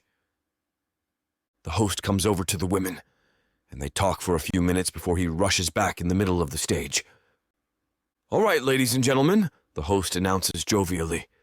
We have a new set of competitors today, so buckle up and enjoy the ride. The rules are simple. The host faces us. With the answers provided by your partners, I'm going to ask 10 questions about them, and you guys have to answer. The couple who gets the most correct answers wins free accommodation on their next stay. Let the games begin. The guy beside me is up first, apparently. It's about the women's likes and dislikes, and he got a score of 4 out of 10. I wince and hope that I still know what Cassandra likes and doesn't like. When it's finally my turn, I get all of them right, except for the last 2 questions, which make me wince. I totally forgot that she doesn't like eating octopus and likes eating sushi instead. But of course I wouldn't know that because I remember eating octopus with her one time in elementary, and I don't trust raw food. Still, we score a lot higher compared to the other couple. The woman on the other side doesn't look very happy with her boyfriend, too. When it's time for the girl's turn to answer questions, it just blows me away when Cassandra answers all 10 questions, right, without even blinking an eye. My respect for her intensifies. I don't know, and I can't believe that she knows me that well. I'm not sure if we won the first round, but I think we did since the guy beside me is cursing up a storm. But I don't care, and I can't seem to focus. Because all I can see is her jumping and clapping happily on stage, looking so radiant and beautiful all at once. Then there's this little mysterious emotion that's been blooming in the far corners of my heart just for her. I don't know if this feeling is what I think it is, but I don't mind finding out. Chapter 17. Cassandra. Congratulations, Team Cass Mick. Although I know we got this in the bag, it's still a pretty special feeling to hear that we won. I feel kind of bad for the woman beside me. She's been muttering how she'll break up with her man, though. But that doesn't stop me from jumping in place, clapping like a child in a candy store, and doing a little happy dance. I'm pretty proud of myself for getting all of those questions right. What surprises me, though, is how Michael got 8 questions correctly. I already braced myself into thinking that he'll score around 5 or 6, but not an 8. And the ones he didn't answer were, I think, all tricky questions. Still, knowing that he knows more about me than what I expected is making my heart flutter. All right, boys and girls. The voice of the host pierces through my mind, making me focus back on the present. Meeting Michael's gaze from the other side of the stage, I give him a bright smile and a thumbs up, which he returns with a suave smile that makes me forget what I'm doing. Oh, right. We're going to find out how to take our prize now. We actually have a tie from the previous winning couple, so you all know what this means? The host offers his mic to the crowd, and they begin to shout, "Tiebreaker, tiebreaker," in unison. That's correct. Team Cass Mick, please group yourselves in the middle of the stage so you can meet your next challenger face to face. Team Liv Matt, sorry, but you're out of the game. However, please feel free to take the challenge again next time. Michael and I meet up in the middle of the stage, looking at each other with big smiles on our faces. Since last night, I don't know why or how, but I feel like something has changed between us. Could it be that he also has a little bit of affection for me? Not the usual kind of affection he gives me when we were kids, but the kind that a man has for a woman. Last and this morning, we made love for who knows how many times. But I'm still unsure if that counts as the affection I'm looking for. He's also not talking about his feelings, so I'll save myself the trouble by not talking about mine as well. Damn, Cassie, that was amazing. I don't know if I should be flattered or creeped out that you know so much about me.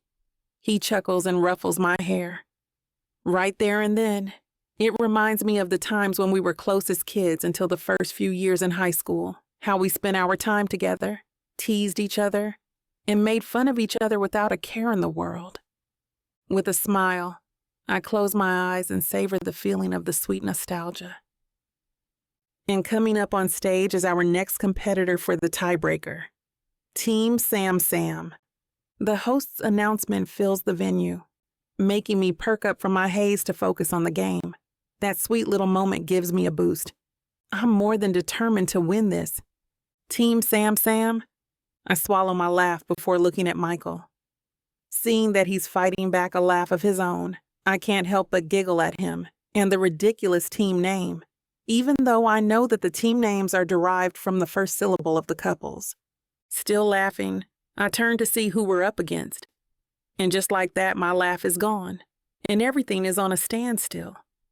Because right now, I'm looking at the same face I've been loathing since high school.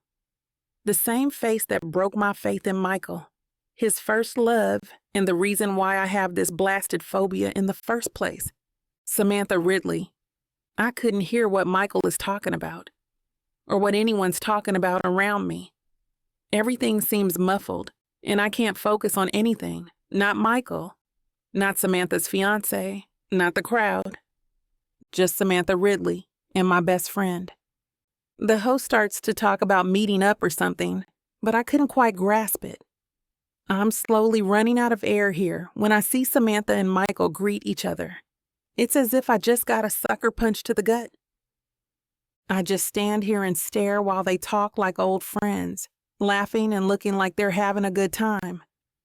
Once again, I'm catapulted back into high school. In my mind, I'm back in that dark, tiny closet. Only this time, I'm looking out at the slits of my cage and see Samantha and Michael having their date. I'm alone. I'm on my own again. The only difference is that I know there isn't going to be a janitor to help me out. How come I didn't notice her in the crowd earlier? I must have gotten too excited from the game that I didn't even think of scanning the crowd. But why would I even do that? Okay, now contestants, go to your respective corners, and let's start with our tiebreaker. The host's words echo in my mind, and I feel chilled to the bone. I'm going to be standing near her the whole time? Screw that. That's never going to happen. Before anyone can say anything else, I quickly jump down from the stage and make a beeline for the exit without looking back. I can hear Michael calling me from behind, but I don't care. He can stay with Samantha for all I care. Seeing her, them together, reminded me of the reason why I shouldn't rely on him ever again. And I'm not going to make the same mistake twice. I hope you're enjoying this audiobook by Vic Savon. If you want to keep hearing more audiobooks, then please hit that subscribe button and like the video. It may seem insignificant, but the more people that subscribe, the easier it is to produce more audiobooks in the future. So please help us out and subscribe to our channel. Thank you for listening, and now back to your book.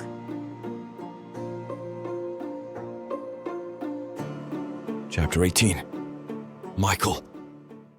To say I'm surprised is an understatement. I never thought I'd be seeing Samantha Ridley again after all these years. She was my girlfriend in high school, and she was also the prettiest girl in our batch. After Cassandra suddenly began to shut me out, I slowly discovered that Samantha was a clingy, demanding little thing. She was not like how Cassandra was with me. And maybe that was the reason why we broke up. Because I was looking for some traits of Cassandra in Samantha. After finding nothing, we broke up before I went to college with no hard feelings. Maybe her flirting with the baseball captain and fellow schoolmate, now fiancé Samson McNeely, is also one of the reasons why we split up with no ill will toward each other. And I'm really happy for them that they're still together since then. Samantha! Samson dude, long time no see! I give Samantha a quick side hug and clap Samson on the shoulder. Hey man, good to see you. Who's your pretty date? But of course, not as pretty as my date. Samson grins at the blushing Samantha, who just slaps his arm and pulls him close to her. I glance at Cassandra. She's staring at us, probably wondering who they are. I don't think she remembers Samantha or Samson in high school, though. Ha! You didn't remember her? That's Cassandra. Samantha gasps in alarm, but I didn't get a clear look into that reaction when Samson blows out a whistle. Cassandra Chandler, the cute, nerdy girl who follows you around like a lost puppy? I frown. Hey man, that's my girl you're talking about. Samson raises both his hands in surrender. Oh, sorry, no offense meant. The whole school knows her that way, and I just follow. But I'm happy for you guys. Did she say something about me? Samantha speaks up for the first time since they got up the stage. I tilt my head curiously at her. What do you mean? She opens her mouth to respond, but then the host chooses that moment to make his announcement. Okay, now contestants, go to your respective corners, and let's start with our tiebreaker. I shrug and give the couple one last smile. Well, You can tell me whatever it is after the game. Just brace yourselves when we kick your butts and get the prize. Samson gives out a belly laugh. You wish, St. Dave. Laughing, I turn to call for Cassandra, but she's not on stage anymore. I look around and there's no sign of her. Michael, she's leaving! Samantha shouts, pointing at the crowd. It takes me a few seconds to see Cassandra's head bobbing from the sea of people. Without another word, I immediately jump down from the stage to follow her out. Cassandra! Nothing. She didn't even turn back to look at me. I managed to catch up with her. I grab her arm, but she just slaps my hand away. Cass, hey, talk to me. What's wrong? What happened back there? I keep on asking, even stooping to pleading, just so I can figure out why she walked out of the restaurant like that. But no matter how much I talk, no matter how many times I ask and plead, she's not answering me. She's hell-bent on ignoring me. For the life of me, I don't know what happened or what set her off to be like that.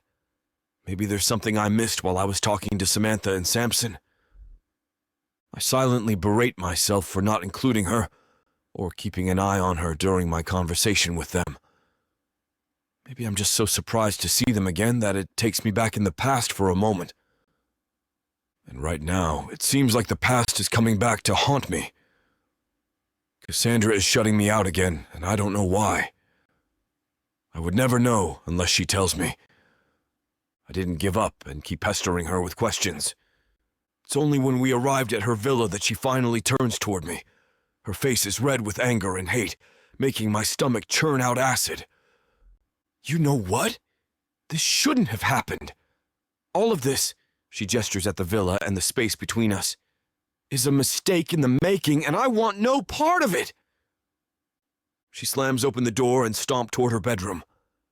Utterly confused, I follow her inside and watch her as she opens her suitcase and starts pulling her clothes from the closet. What? What are you talking about? And, whoa, hey! I rush over beside her and snatch the clothes she's about to stuff in the case. What are you doing, Cassie? She stiffens and stares at me with dead eyes. Do. Not. Don't call me that ever again. Why don't you just go back to your Samantha and leave me alone? You're good at that. She yanks her clothes back from me and resumes stuffing them in her case.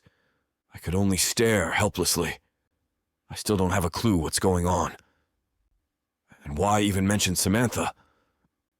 After she finishes packing, she then pulls her suitcase with her out of the room.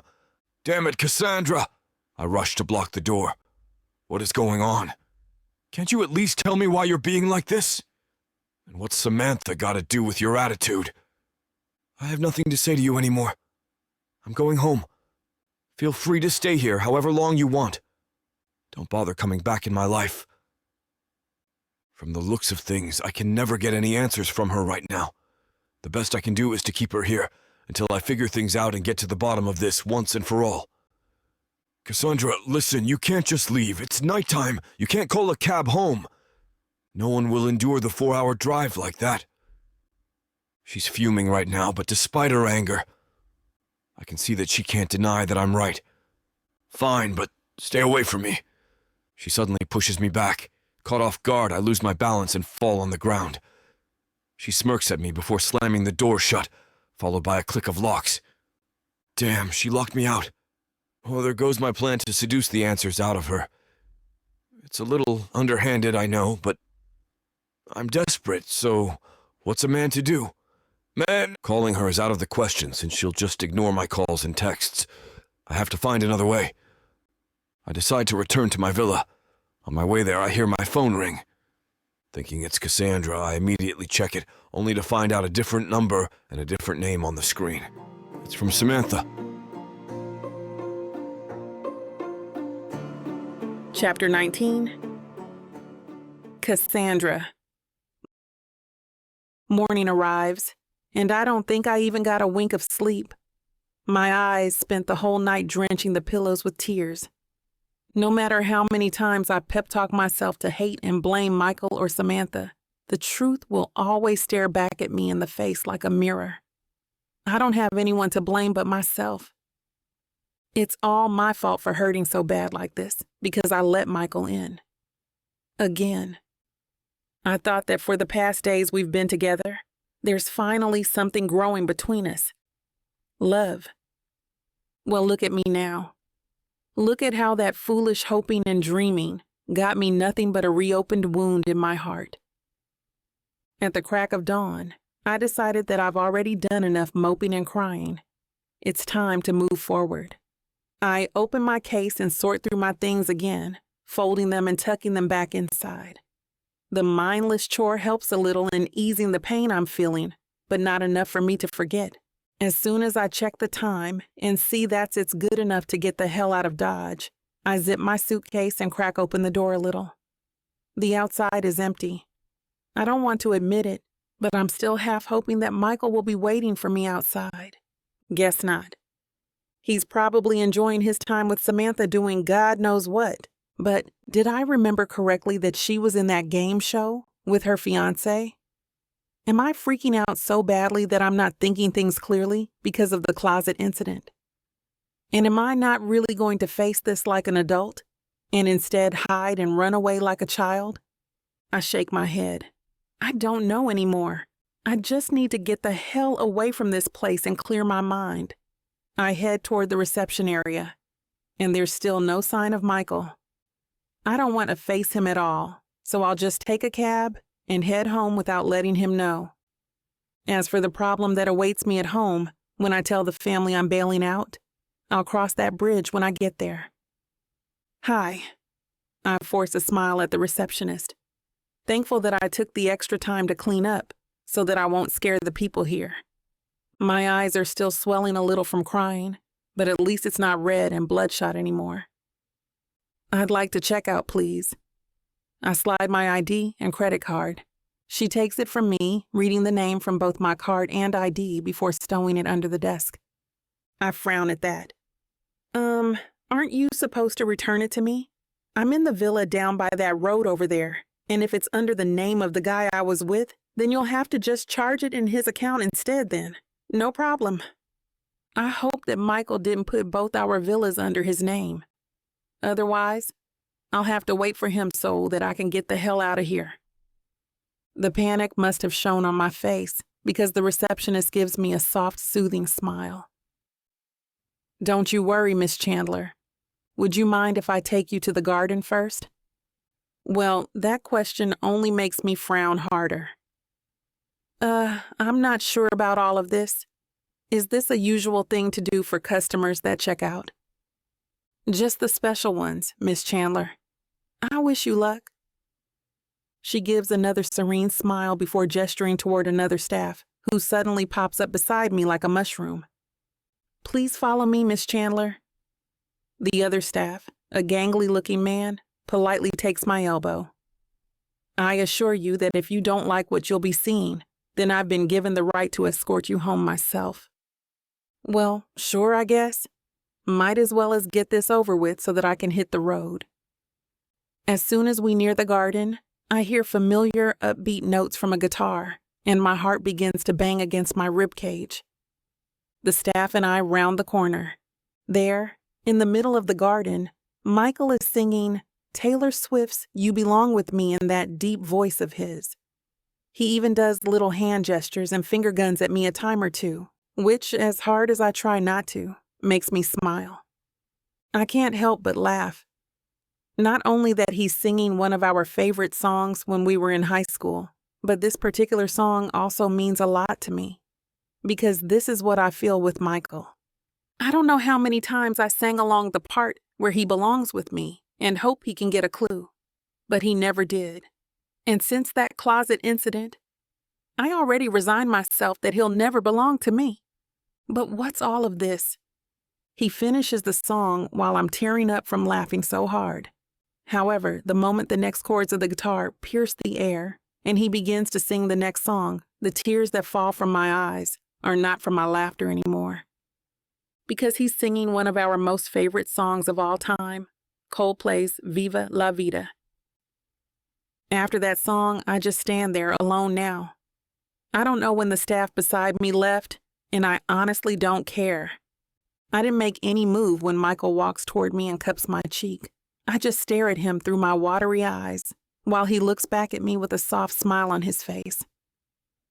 Cassie, I'm sorry. I'm sorry I failed you by not being there for you when you needed me the most. Knowing that I'm partly at fault that you have that phobia of yours, it crushes me. I know everything now. What happened that day in high school, why you shut me out, and your reaction when you saw Samantha yesterday.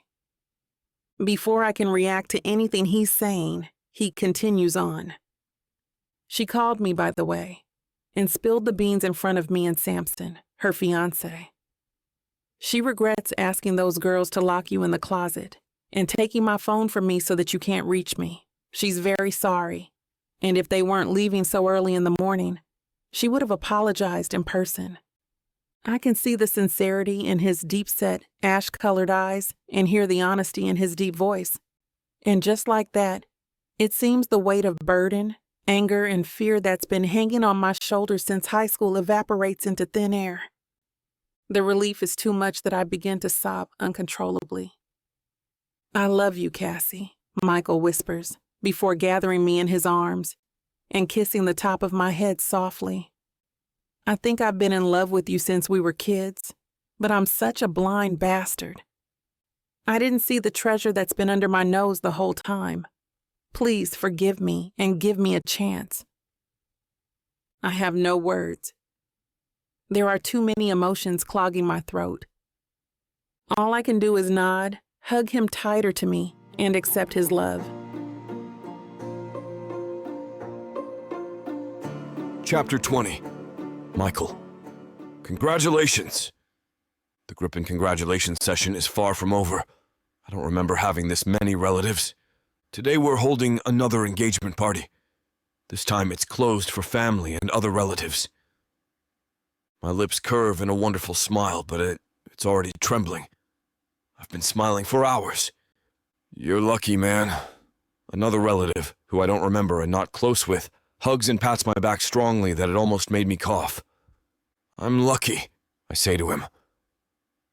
He laughs boisterously, getting the attention of others. You probably don't remember me since I live on the other side of the world. But I'm the kid who placed spicy tomato sauce in your snacks when we were kids, he says to me. My eyes widen. Damn, he's that big bully! Jim, you successfully married her, man. I always pulled pranks on you before, and you didn't mind much. But when I made fun of Cassandra, you went ballistic on me and said that no one can hurt your wife. He laughs again, and I feel the heat travel to my face. Did I say those things when I was a kid? He said that, Cassandra asks with a twinkle in her eyes. Yes, and congratulations on your engagement. I always knew that you and Michael were going to get married. I should change profession and work as a matchmaker, Jim declares, and everyone laughs. Then someone drags Jim away because he talks too much, and it's time to dance for the couples. I never knew you said those things, Cassandra says. I capture her waist and bring her closer to me. Her hands clasp on my neck and she giggles when I carry her to the edge of the dance floor. There are many things you don't know, I tell her and kiss her hard. It's a surprise. Show me, she challenges. I never back down from a challenge, baby. If you want to know where this spicy scene is headed, you won't be able to hear it now due to this platform's guidelines and restrictions.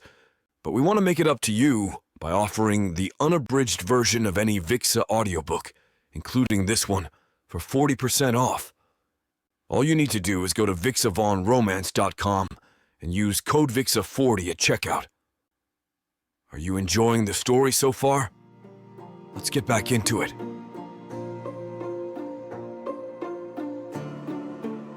Chapter 21.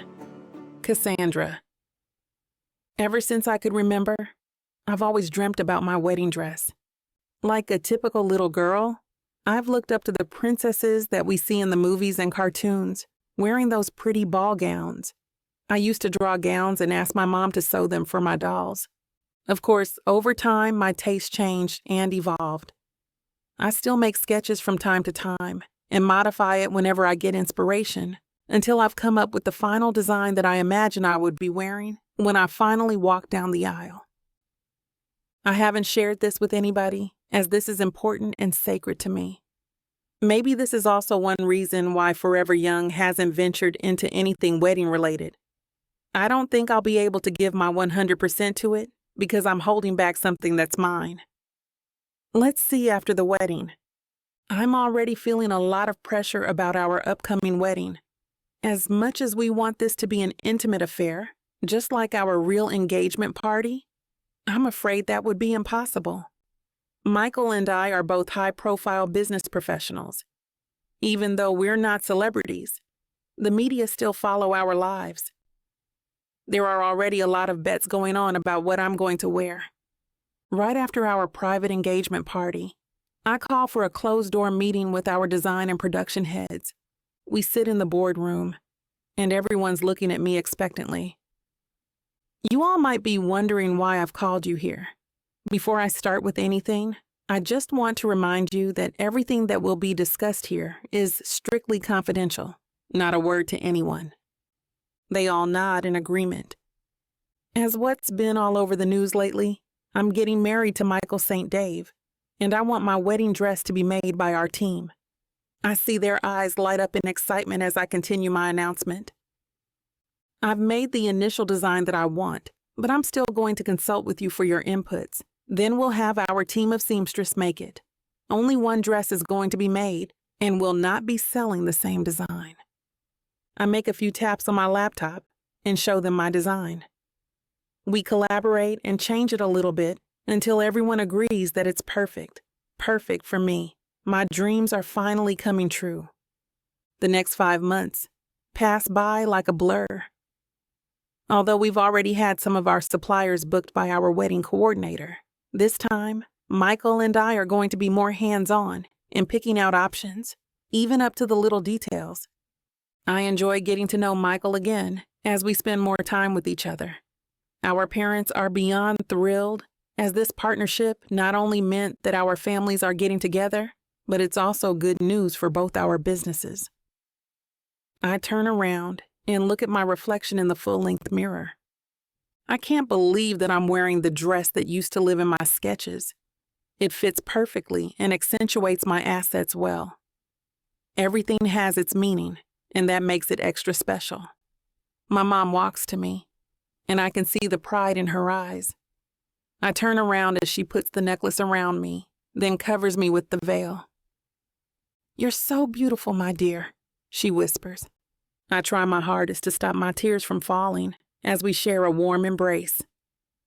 Dad comes up and joins us. "It's time," he announces. I hold both of their hands as we exit the room. "I now pronounce you man and wife. Michael, you may now kiss your bride," the officiating minister says. Slowly, Michael lifts off my veil. He smiles at me as he squeezes my hand. Little by little, our faces meet, and we share a short but sweet kiss.